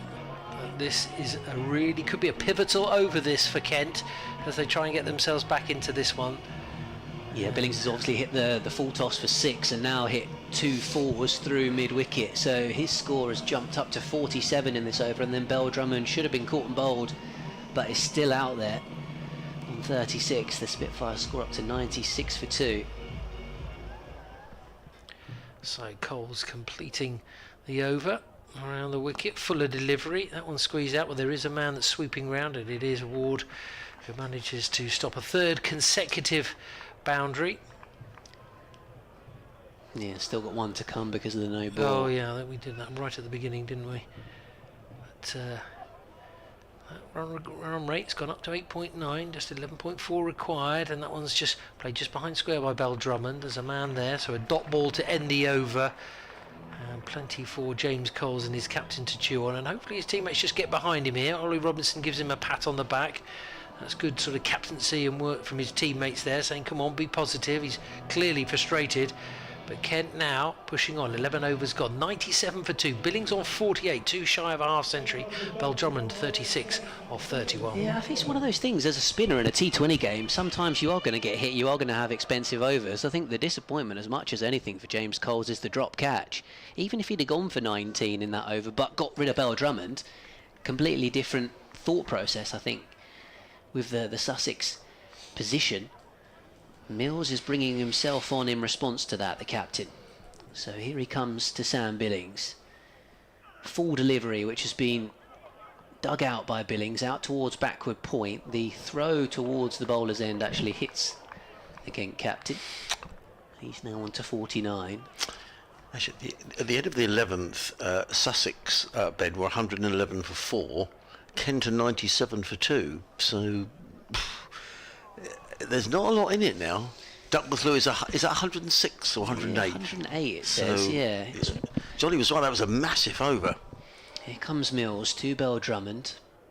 Got a life a moment ago, Ooh, and he tries to cut this one away, but Mills cramps him for room, and he can't lay bat on ball. That was really sharp, wasn't it? He beat Daniel Drummond for pace on that occasion. Yeah, well bowled. But it's a terrific Mills. partnership by these two. I mean, coming together when Johnny was saying in a 7 for 2. Kent looked like they were almost out of it before it had begun, but these two batted really well. Yeah, it really felt like the onus was going to be on this partnership, and they were slow to get going.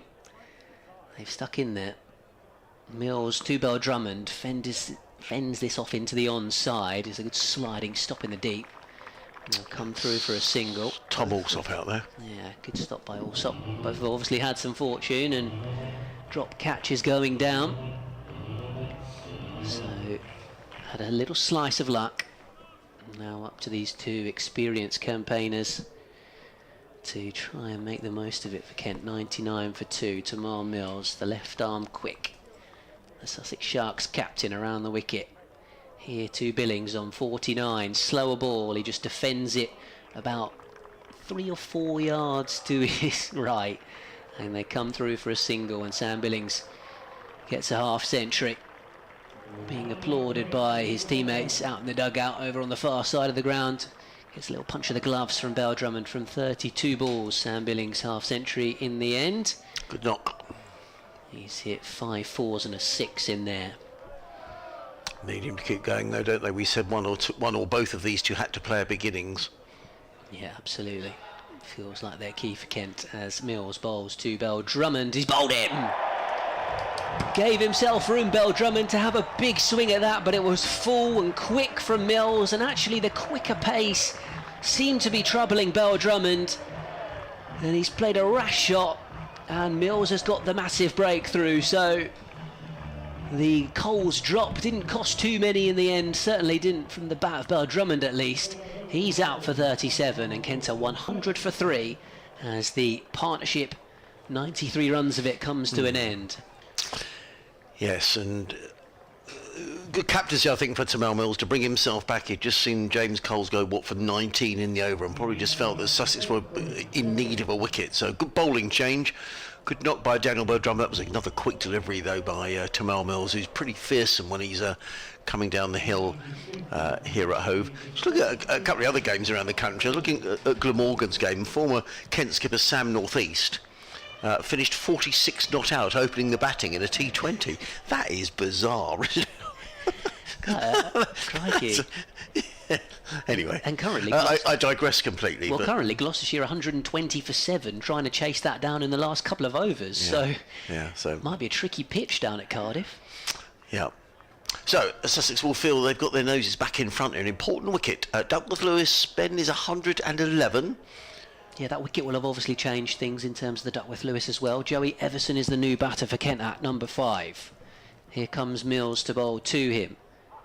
Quick delivery, beats him on the outside. A lack of foot movement there from Everson. Dot ball to end the over after the wicket as well. Just 3 runs coming off the over. Well bowled to Tamar Mills. And as you say, Adrian Harms, really good captaincy to bring himself back on after an expensive over for one of his young lads. But the captain stepping up. And no surprise that James Coles has been taken out of the attack, and it's going to be Danny Lamb who's going to come in from the C end of the ground here on BBC Radio Sussex and Kent. Adrian Harms, Johnny Cantor, Ben Watts, your commentary team under the floodlights at home. Thank you for joining us, however you're listening or watching to us this evening. And we've seen over 300 runs so far the crowd have enjoyed tonight, as in comes Danny Lamb running into bowl to Sam Billings, and Billings with a play and a miss outside of the off stump. Good slow delivery from Danny Lamb. The ball goes through to John Simpson and there is no run. Kent needing to score at 13 and over from here on in, which is a tall order. That being said, there is a shortish leg side boundary towards the clock tower scoreboard side of the ground. Yeah, Billings was eyeing that up, wasn't he? Trying to play the slog sweep, but it was a slower ball from Lamb. Lamb in again, bowls. Billings drives one-handed down the ground. He's annoyed with himself. He picks up a single. Ollie Robinson is in very quickly from long off to field. So just one to Sam Billings. He goes to 51. Anyone do as much shadow bowling while fielding as Archie Lenham? He must have bowled an extra couple of overs. Yeah, there he goes. He's out there again. On the move, he's just going through his action and going through his action again. I think he wants to bowl all the time, Archie. Might be getting the next over the way he's warming up. Danny Lamb, number 10 on the back of his blue shirt, runs away from us. In and bowls to Everson, who plays. That's a lovely shot. That's probably, in terms of cricket shots, that's the best of the night, actually. Beautiful extra cover drive from Joey Everson. It was slightly overpitched by Danny Lamb. Just goes to prove you don't need to slog necessarily in T20 cricket. That was a beautifully controlled shot. 105 for 3, and Everson is on his way with the boundary. Yeah, might be seeing a few more of those come Sunday. We're back in County Championship cricket. Kent hosting Lancashire. Feels like a big game in Division 1. Those two teams struggling a little bit. Nicely played by Everson.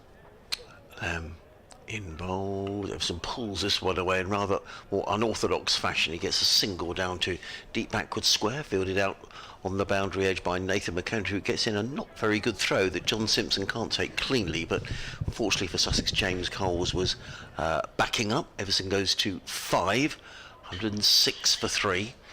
As Danny Lamb wanders back towards us at the C end of the ground, it means he's running up the hill to bowl to the right-handed Sam Billings, who's 51 not out. The Kent skipper comes in bowls, and it's lofted away. Is he going to be caught at long off? Oh, it's a good catch by Ollie Robinson, and Sam Billings goes, and it makes you just wonder whether Kent's hopes goes with the dismissal of Sam Billings. It was a lofted drive by Sam Billings. Ollie Robinson was on the long off boundary. He caught it comfortably a yard or so inside the ropes, and Billings' very fine innings comes to an end. He's gone for 51. Well, whoever's doing the music around the ground thinks that might be decisive, because Sweet Caroline's coming out of the speakers, and it is a big wicket for Sussex.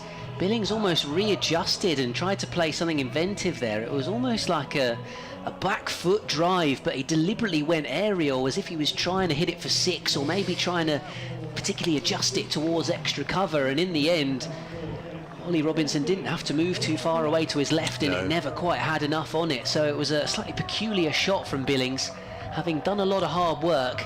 Both him and Bell Drummond have been dismissed, and now it's over to the young lads for Kent to try and get them close here. With that run rate creeping up, feels like a tall order for the young lineup that they've got left.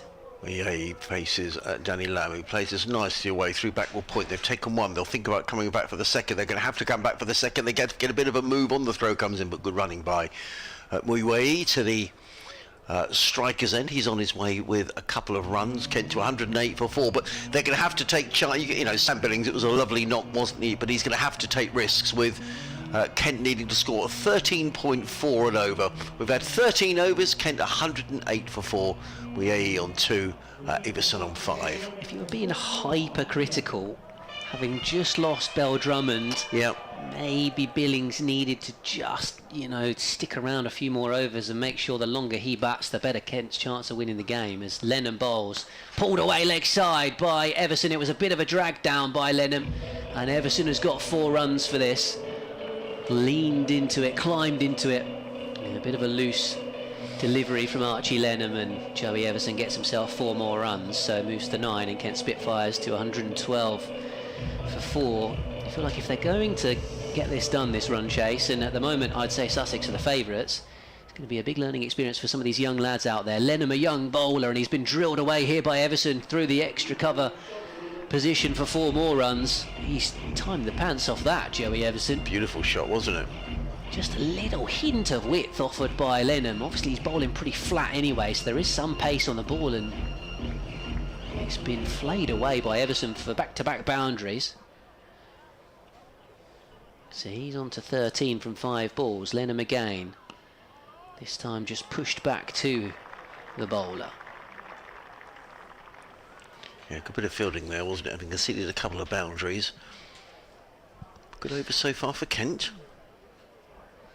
Here comes Lenham again. In and bowling to Everson. Just tucks this away into the onside and they'll get a single. I think when you look at the fact that, say, Robinson's got an over left, McAndrew's got a couple, Yeah. Mills has got a couple, Yeah. Kent probably do need to take risks in the overs against, say, Lenham with his youth and Coles as they did in a previous one. Obviously Miaye's pretty fresh to the crease. He's just nurdling this into the offside, and they've got through for a single courtesy of a misfield from Ollie Robinson. In fact, they've come back for 2. That was pretty good running in the end by Miaye and Everson. He got a brilliant run out down at Gloucester a couple of weeks ago when Johnny and I were down there, and I think he probably had his eyes on that as well, but he took his eye off the ball, did Ollie Robinson, and good running by Mouet coming back for a couple of runs. Here comes Lenham again. Another delivery that was slightly dragged, but Miaye doesn't get the timing with the pull shot into the onside, so he just gets one up towards long on. End of the 14th, and Kent 120 for 4. So at this stage, Sussex were 134 for 5. So Yeah. behind the rate, similar kind of wickets lost and Not hugely behind, are they? resources. I mean, well, they 14 runs behind. They need a couple of big go, but you're right, you know, with Robinson, Mills with 2, that's 3, and he has got plenty of options up his sleeve to Mel Mills. They need a big over, don't they, Kent? Here comes Danny Lamb to bowl to where he's bowling! Danny Lamb picks up the wicket. Where he's on his way, and Kent are 120 for 5. Yeah, I don't know whether that's nipped a bit off the surface, but yeah, he's just completely played down the wrong line and missed what looked like a straight delivery there. Unlike him to play forward, and yeah, it's gone through the gate. So loose shot really from the batter. Well bowled Danny Lamb, who's picked up another big wicket. Harry Finch comes out to bat at number 7 for Kent.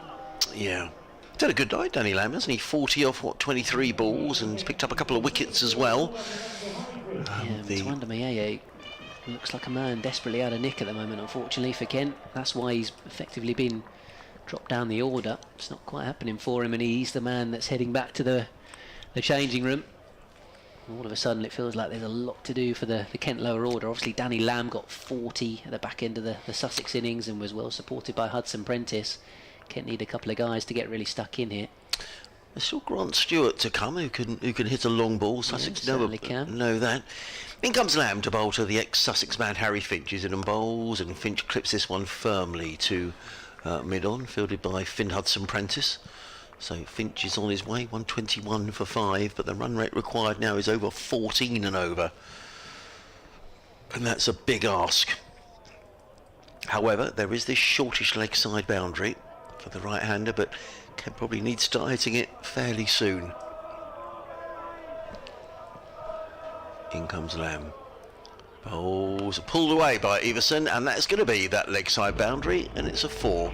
Bit of a long hop in fairness from Danny Lamb, and Everson wasn't going to miss out on that. He hammered the ball away through the covers. He picks up a boundary. He goes to 18, and Kent to 125 for 5. Duckworth Lewis 144. So Kent are adrift, but they're not a million miles. They probably need a couple of really big overs. In comes Lamb, bowls. Everson hammers that down the ground. Ollie Robinson is in hot pursuit around the boundary. Good bit of fielding by Robinson. He manages to stop the ball going for the boundary. Hit him on the knee, actually. Yeah, ouch. It's probably a bit lucky that it deflected off Yeah, his knee it went was. to his mate and not before. Very lucky. Yeah, I think that probably hit him on the kneecap. And Finn Hudson Prentice helping him out, but it's 2 more to Everson. He goes to 20, 127 for 5. He's got a bit of a fan club in the southwest corner, I think, Ollie Robinson. In comes Lamb. Over wicket bowls, and Everson hammers that away. No, he's going to get caught. Robinson is underneath it. The two fielders are Clive. Oh, he's put it down. He's put it down, Ollie Robinson. He came charging in from long off. He got both hands to it, and I thought he'd got it. I just wonder whether he was slightly distracted by Daniel Hughes, who was running towards him. Yeah, possibly. I think. But I think he'll feel, having got there, he should have taken the catch. Yeah, I mean, of all the catches we've seen go down tonight, that was the most difficult one by far. He was on the move. He was at full stretch. As soon as he hits his elbows hit the ground there, that's likely to drop out. Lamb bowls to Everson, hammers this one away. Hudson Prentice is unbelievable. It's gone all the way for 6 runs. Well, what an over that is for Kent. Hammered away by Joey Everson. We said he likes playing at this ground. He made 100 here for Nottinghamshire in the county championship. I thought for a minute it was going straight to Finn Hudson Prentice. It didn't. It's gone for 6. Everson goes to 28 off just 11 balls, and Kent are just about keeping themselves in this. 135 for 5. They need another 67 to win at 13.5 and over. Yeah, it's plenty of runs still and over. It's an inexperienced tail, if you will. Joey Everson hasn't ever really been in this position and got it done for Kent. The experienced guys have been and gone. Harry Finch has played a fair bit of county cricket. Knows this ground well as well. Wonder what he can do. Obviously he's only faced the delivery, so Tamal Mills bringing himself back into the attack. Here he comes to bowl to Finch. Short ball pulled away by Harry Finch. He's timed that pretty nicely as well. Fielder in the deep has done well, James Coles, and we'll keep it just to 1. Yeah. Joey Everson, be interesting to see how he continues to bat here, because so far he's kind of come out and played like he's got nothing to lose almost. And he hasn't, has he? Well, I mean, in a way, no. He's flailed 28 off 11 balls. He's had that life with Robinson spilling a tough chance, but how will he cope against Tamar Mills? There's a long leg side boundary as well. Got to take smart options. What can he do? Get bat on ball would be a good thing against Mills, in fairness, as he bowls a short back of length ball. He tries to back away and cut it and plays and misses. that was quick, wasn't it? Through it goes to Simpson. Good bowling, cramped him for room. I mean, it is a reassuring sight for Sussex when you've had an expensive over, and he's done this twice, hasn't he? He's brought himself onto bowl just when someone's got a bit of tap, which Danny Lamb did in that previous over. Yeah, again, I thought the one that was going down towards in front of us, long on, and Hudson Prentice, at first I thought it was going down his throat comfortably, and in the end it cleared him for 6. Everson on strike, 2 Mills. It's a slower ball which he just turns into the onside, and they can't come through for a single. I think that was the plan. Yeah, it's asking a lot, isn't it, to take 14 off a Tamal Mills over. Yeah, just so much nous, and the way he mixes up the faster deliveries with the slower balls out the back of the hand is just so clever. So a dot ball there, a couple of dot balls in a row after Finch managed to take a single off the first. Everson has been becalmed, having so far hit 4 4s and a 6. Again, an experienced player. How does he approach this? Will he try and play the big shot or get off strike? Just gets bat on ball to this full delivery that was fired in on leg stump by Mills, and they get a single. So 4 balls in the over and just 2 runs scored by Kent. And you can see the required run rate goes up. Yeah, it's climbing now. Very quickly as you get towards the end of the innings, now up to 15 and over, and that's a big ask. However, there is that short leg side boundary, and that Kent will be thinking they'll need to make the most of it, probably in the next over, I think. Finch still only has faced 2 balls, so the onus will be on Everson to attack the next over. Mills bowls to Finch. He plays a nice orthodox drive out towards deep cover. He's timed his 3 singles pretty well so far, Harry Finch. Yep, he has. Maybe he's just got a role to play in terms of feeding the other batter the strike. What can Joey Everson produce? Feels like a lot being asked of the young man right now. 138 for 5, Kent, needing 64 still to win the game, and we're a delivery away from the final 4 overs, so it's a tough ask at the moment. Sussex the favourites. Here comes Mills bowling to Joey Everson. Oh, what a big swing and a miss. And a dot ball to close out the over. Just 3 from it from Tamal Mills. Expert T20 bowling, the sort of bowling that, well, you would suggest is good enough to be out in the Caribbean right now, to be honest. Perhaps he's perhaps those days are gone for Tamar Mills, but just showing the sort of quality that he's got. Johnny just showing me a couple of results here. Gloucestershire have beaten Glamorgan by 2 wickets. Looks like it went right to the wire. Gloucestershire 142 for 8 in reply to Glamorgan's 140 for 6. Middlesex another desperate showing. 93 for 6 in reply to Surrey's 185. Luke Holman took 5 wickets for Middlesex, but Middlesex going down to another defeat. In comes Nathan McAndrew, comes into bowl to Harry Finch, who sort of stands on one leg and punches the ball down the ground as far as Ollie Robinson, who gets in the throw to John Simpson. One more to the total, 139 for 5. But you really do feel here, with Kent needing to score at 16 and a half and over, that they really do need a big over. They need sort of a 25 over, something like that, don't they? Looks like Essex are going to beat Hampshire as well at Chelmsford. Right. They're 2 down, 7 more needed of 4 overs.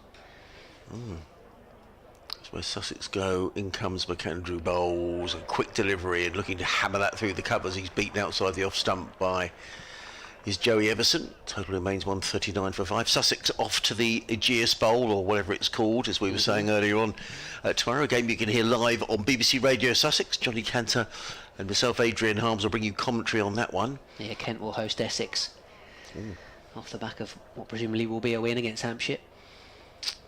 All very open in the southern group. In comes McAndrew, bowls, hammered away by Everson down the ground. Ollie Robinson is very quickly round. Good bit of fielding by Robinson. That really is very good, and gets in the throw. That was excellent. Very good indeed. Round very quickly, gets in the throw and restricts Everson to just a single. He goes to 30, 140 for 5. So it looks like another win for Surrey, which will, I think, put them back to the top of the southern group. But Sussex not far behind. Yeah, Somerset not playing tonight. In comes McAndrew, running in the bowls to Harry Finch, who drills the ball down the ground. Again, it's Ollie Robinson who's called into action. Gets in the throw. One more to the total. Yes. 141 for 5. But really, Sussex will be very happy just for Kent to take singles here. The run rate now up to 18 and over. It's good bowling this from McAndrew, and obviously Mills has got 1 left, Robinson's got 1 left. McAndrew, that'll be the final remaining overs, so it's only quality bowling from here on in now for Sussex. Kent are going to have to take a risk against one of them. McAndrew in and bowls, and that's, I thought it was going to go down the leg side. Actually, it's going to be a leg by. Let's wait for the umpire's signal. Yes, indeed it is. Total goes up by 142 for 5. I think that's going to go up to, yes, there we go. Rate required, I think that says 18.9 and over. So it's getting into almost impossible territory now. What can Harry Finch do against his old side? 5 off 5 deliveries. McAndrew in and bowls. Finch drives down the ground. They'll take 1, they'll think about 2, but probably isn't there.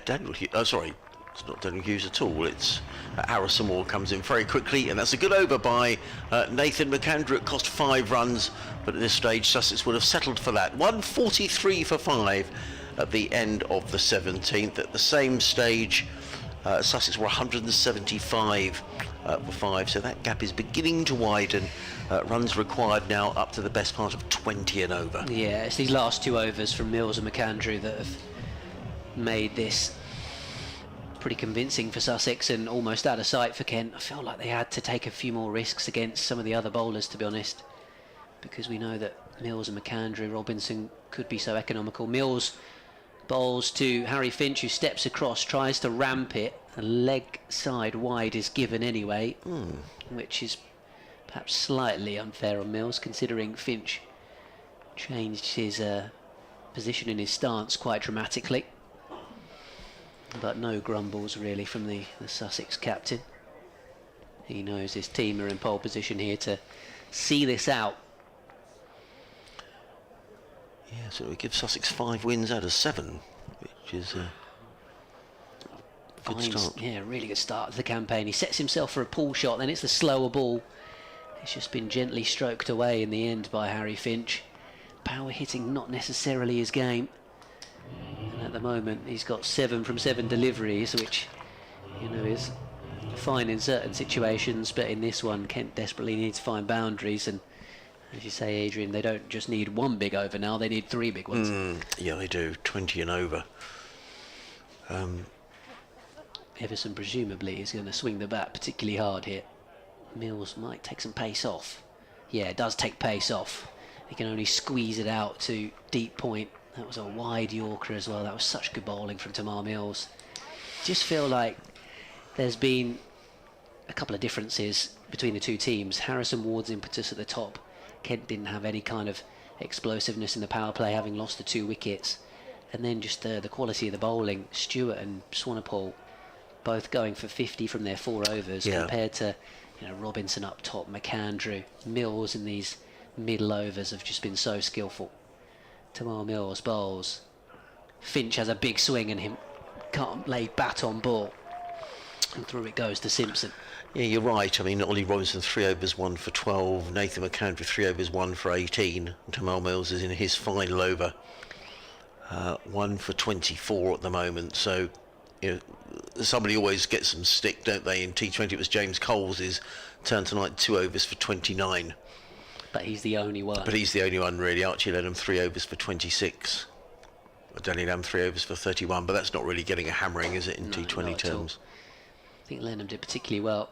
Down the leg side, is that another wide? As Finch tried to pull it away. Yeah, I think Lenham did particularly well because, as the most inexperienced member of the team, probably Kent might have needed to target him, but he didn't really give them all too much to hit, apart from maybe 1 or 2 loose deliveries. There was that one drag down, wasn't there? But other than that, he really did push it through and just didn't allow the Kent batters to get any elevation or go after him particularly. Yes, Tamar Mills from around the wicket. Sussex massive favourites to get the job done. Ooh. It's a slower ball out the back of the hand from Mills. Harry Finch is jumping around in his crease, trying to swat a fly in his kitchen almost, and doesn't lay bat on ball again. One other interesting facet about Tamar Mills, Ben, is his fitness, because in seasons gone by for Sussex, he would play a game, miss a game.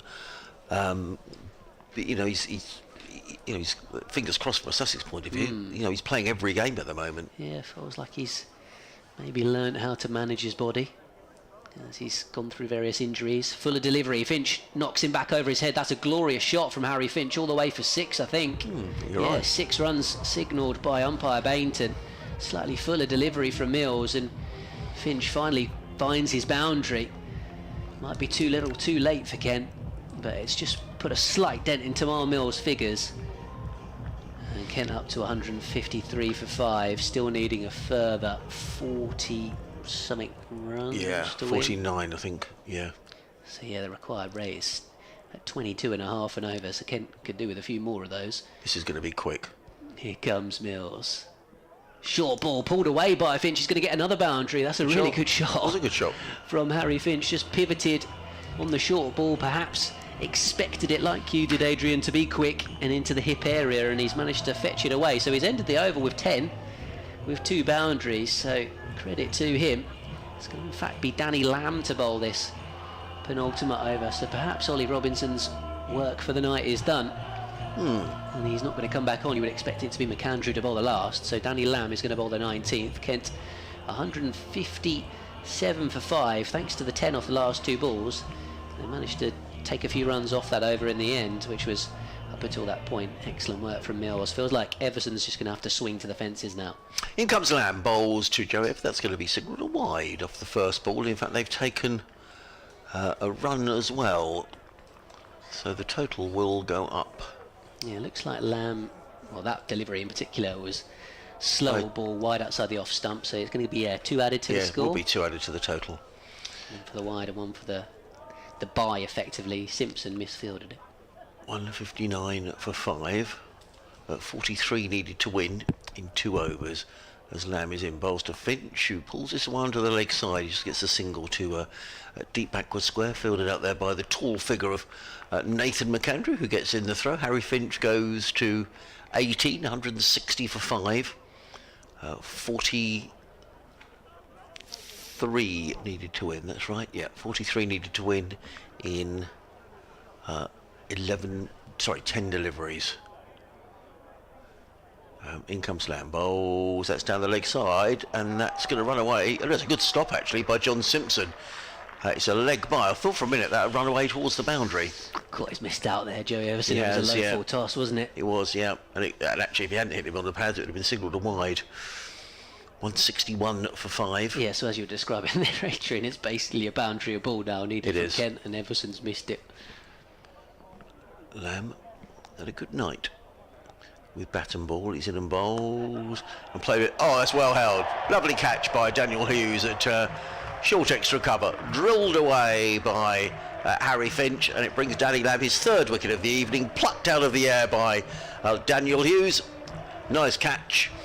And Kent are 161 for 6. Yeah. And Harry Finch, the former Sussex man, is on his way. Feels like that's the icing on the cake for Sussex, that wicket of Harry Finch, who maybe just took a little bit too long to get going. Did find himself a couple of boundaries and didn't do too much wrong there, to be honest. That was a pretty good in-to-out drive, hit with good force. If it had been just slightly over that fielder's head, it would have got him 4 runs there, but unfortunately for Harry Finch, it was into the hands of Hughes. Good catch. Yeah, Good it take. was. And as you say, a wicket for Danny Lamb. Bears Swanepoel, the South African, comes to the crease. I did think you called it absolutely right, actually, regarding Sam Billings. I mean, it's wrong to be critical when someone's made 51, but with Bell Drummond getting out, you just felt that it sucked all the air out of the Kent reply when Billings went for 51, a partnership of 93 between himself and Daniel Bell Drummond. But all the time those two were at the crease, Kent were in with a shout, but even then the run rate required was around 13, 14, and that is a really big ask. Yeah, they didn't take loads of risks on, did they? And because of the situation, they felt like they had to take the onus themselves. But here comes Lamb to Swanepoel. Oh, or not. Something put him off there. Anyway, I'm quite pleased because Seagull flew in front of the commentary box and I wasn't concentrating either, so I'd have missed the delivery, making a note in my book as Lamb wanders back to his mark. 161 for 6. Everson on 31 as the game rather drifts towards a conclusion. Lamb in bowls to Swanepoel, who plays this out into the offside, picks up a single. Harrison Ward comes into field, and it's just one more to the total, 162 for 6.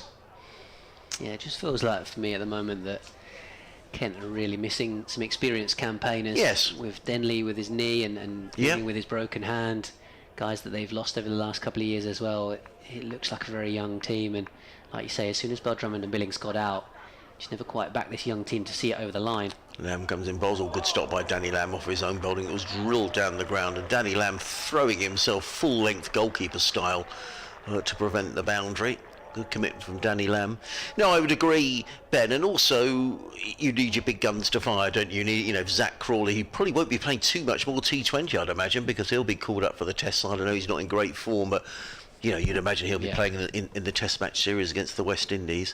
In comes Lamb, bowls, hammered away by Everson. He's going to pick up a boundary. No, good tumbling save out there by Harrison Ward. I think the Sussex out cricket's been very good, actually. Throw comes in from Ward. It is the end of the over. 164 for 6. Everson 33 of 22 balls. Swanepoel is on a single. So 36 needed to win, is that right? No, 38 needed to win off the final over, so it will take something pretty dramatic for Kent to pull this one out of the fire, and I suspect it's not going to happen. It's definitely not going to happen. I think this result has been decided in the last couple of overs. Swanepoel on strike. I guess it's just a case of net run rate now. Kent trying to reduce the margin of defeat.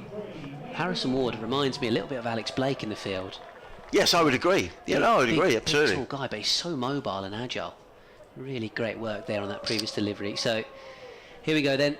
Final ball of the match. Sussex are going to win this. McAndrew bowls to Swanepoel. He's teed it up in the air and he should be caught at extra cover. It's off the toe of the bat and he goes.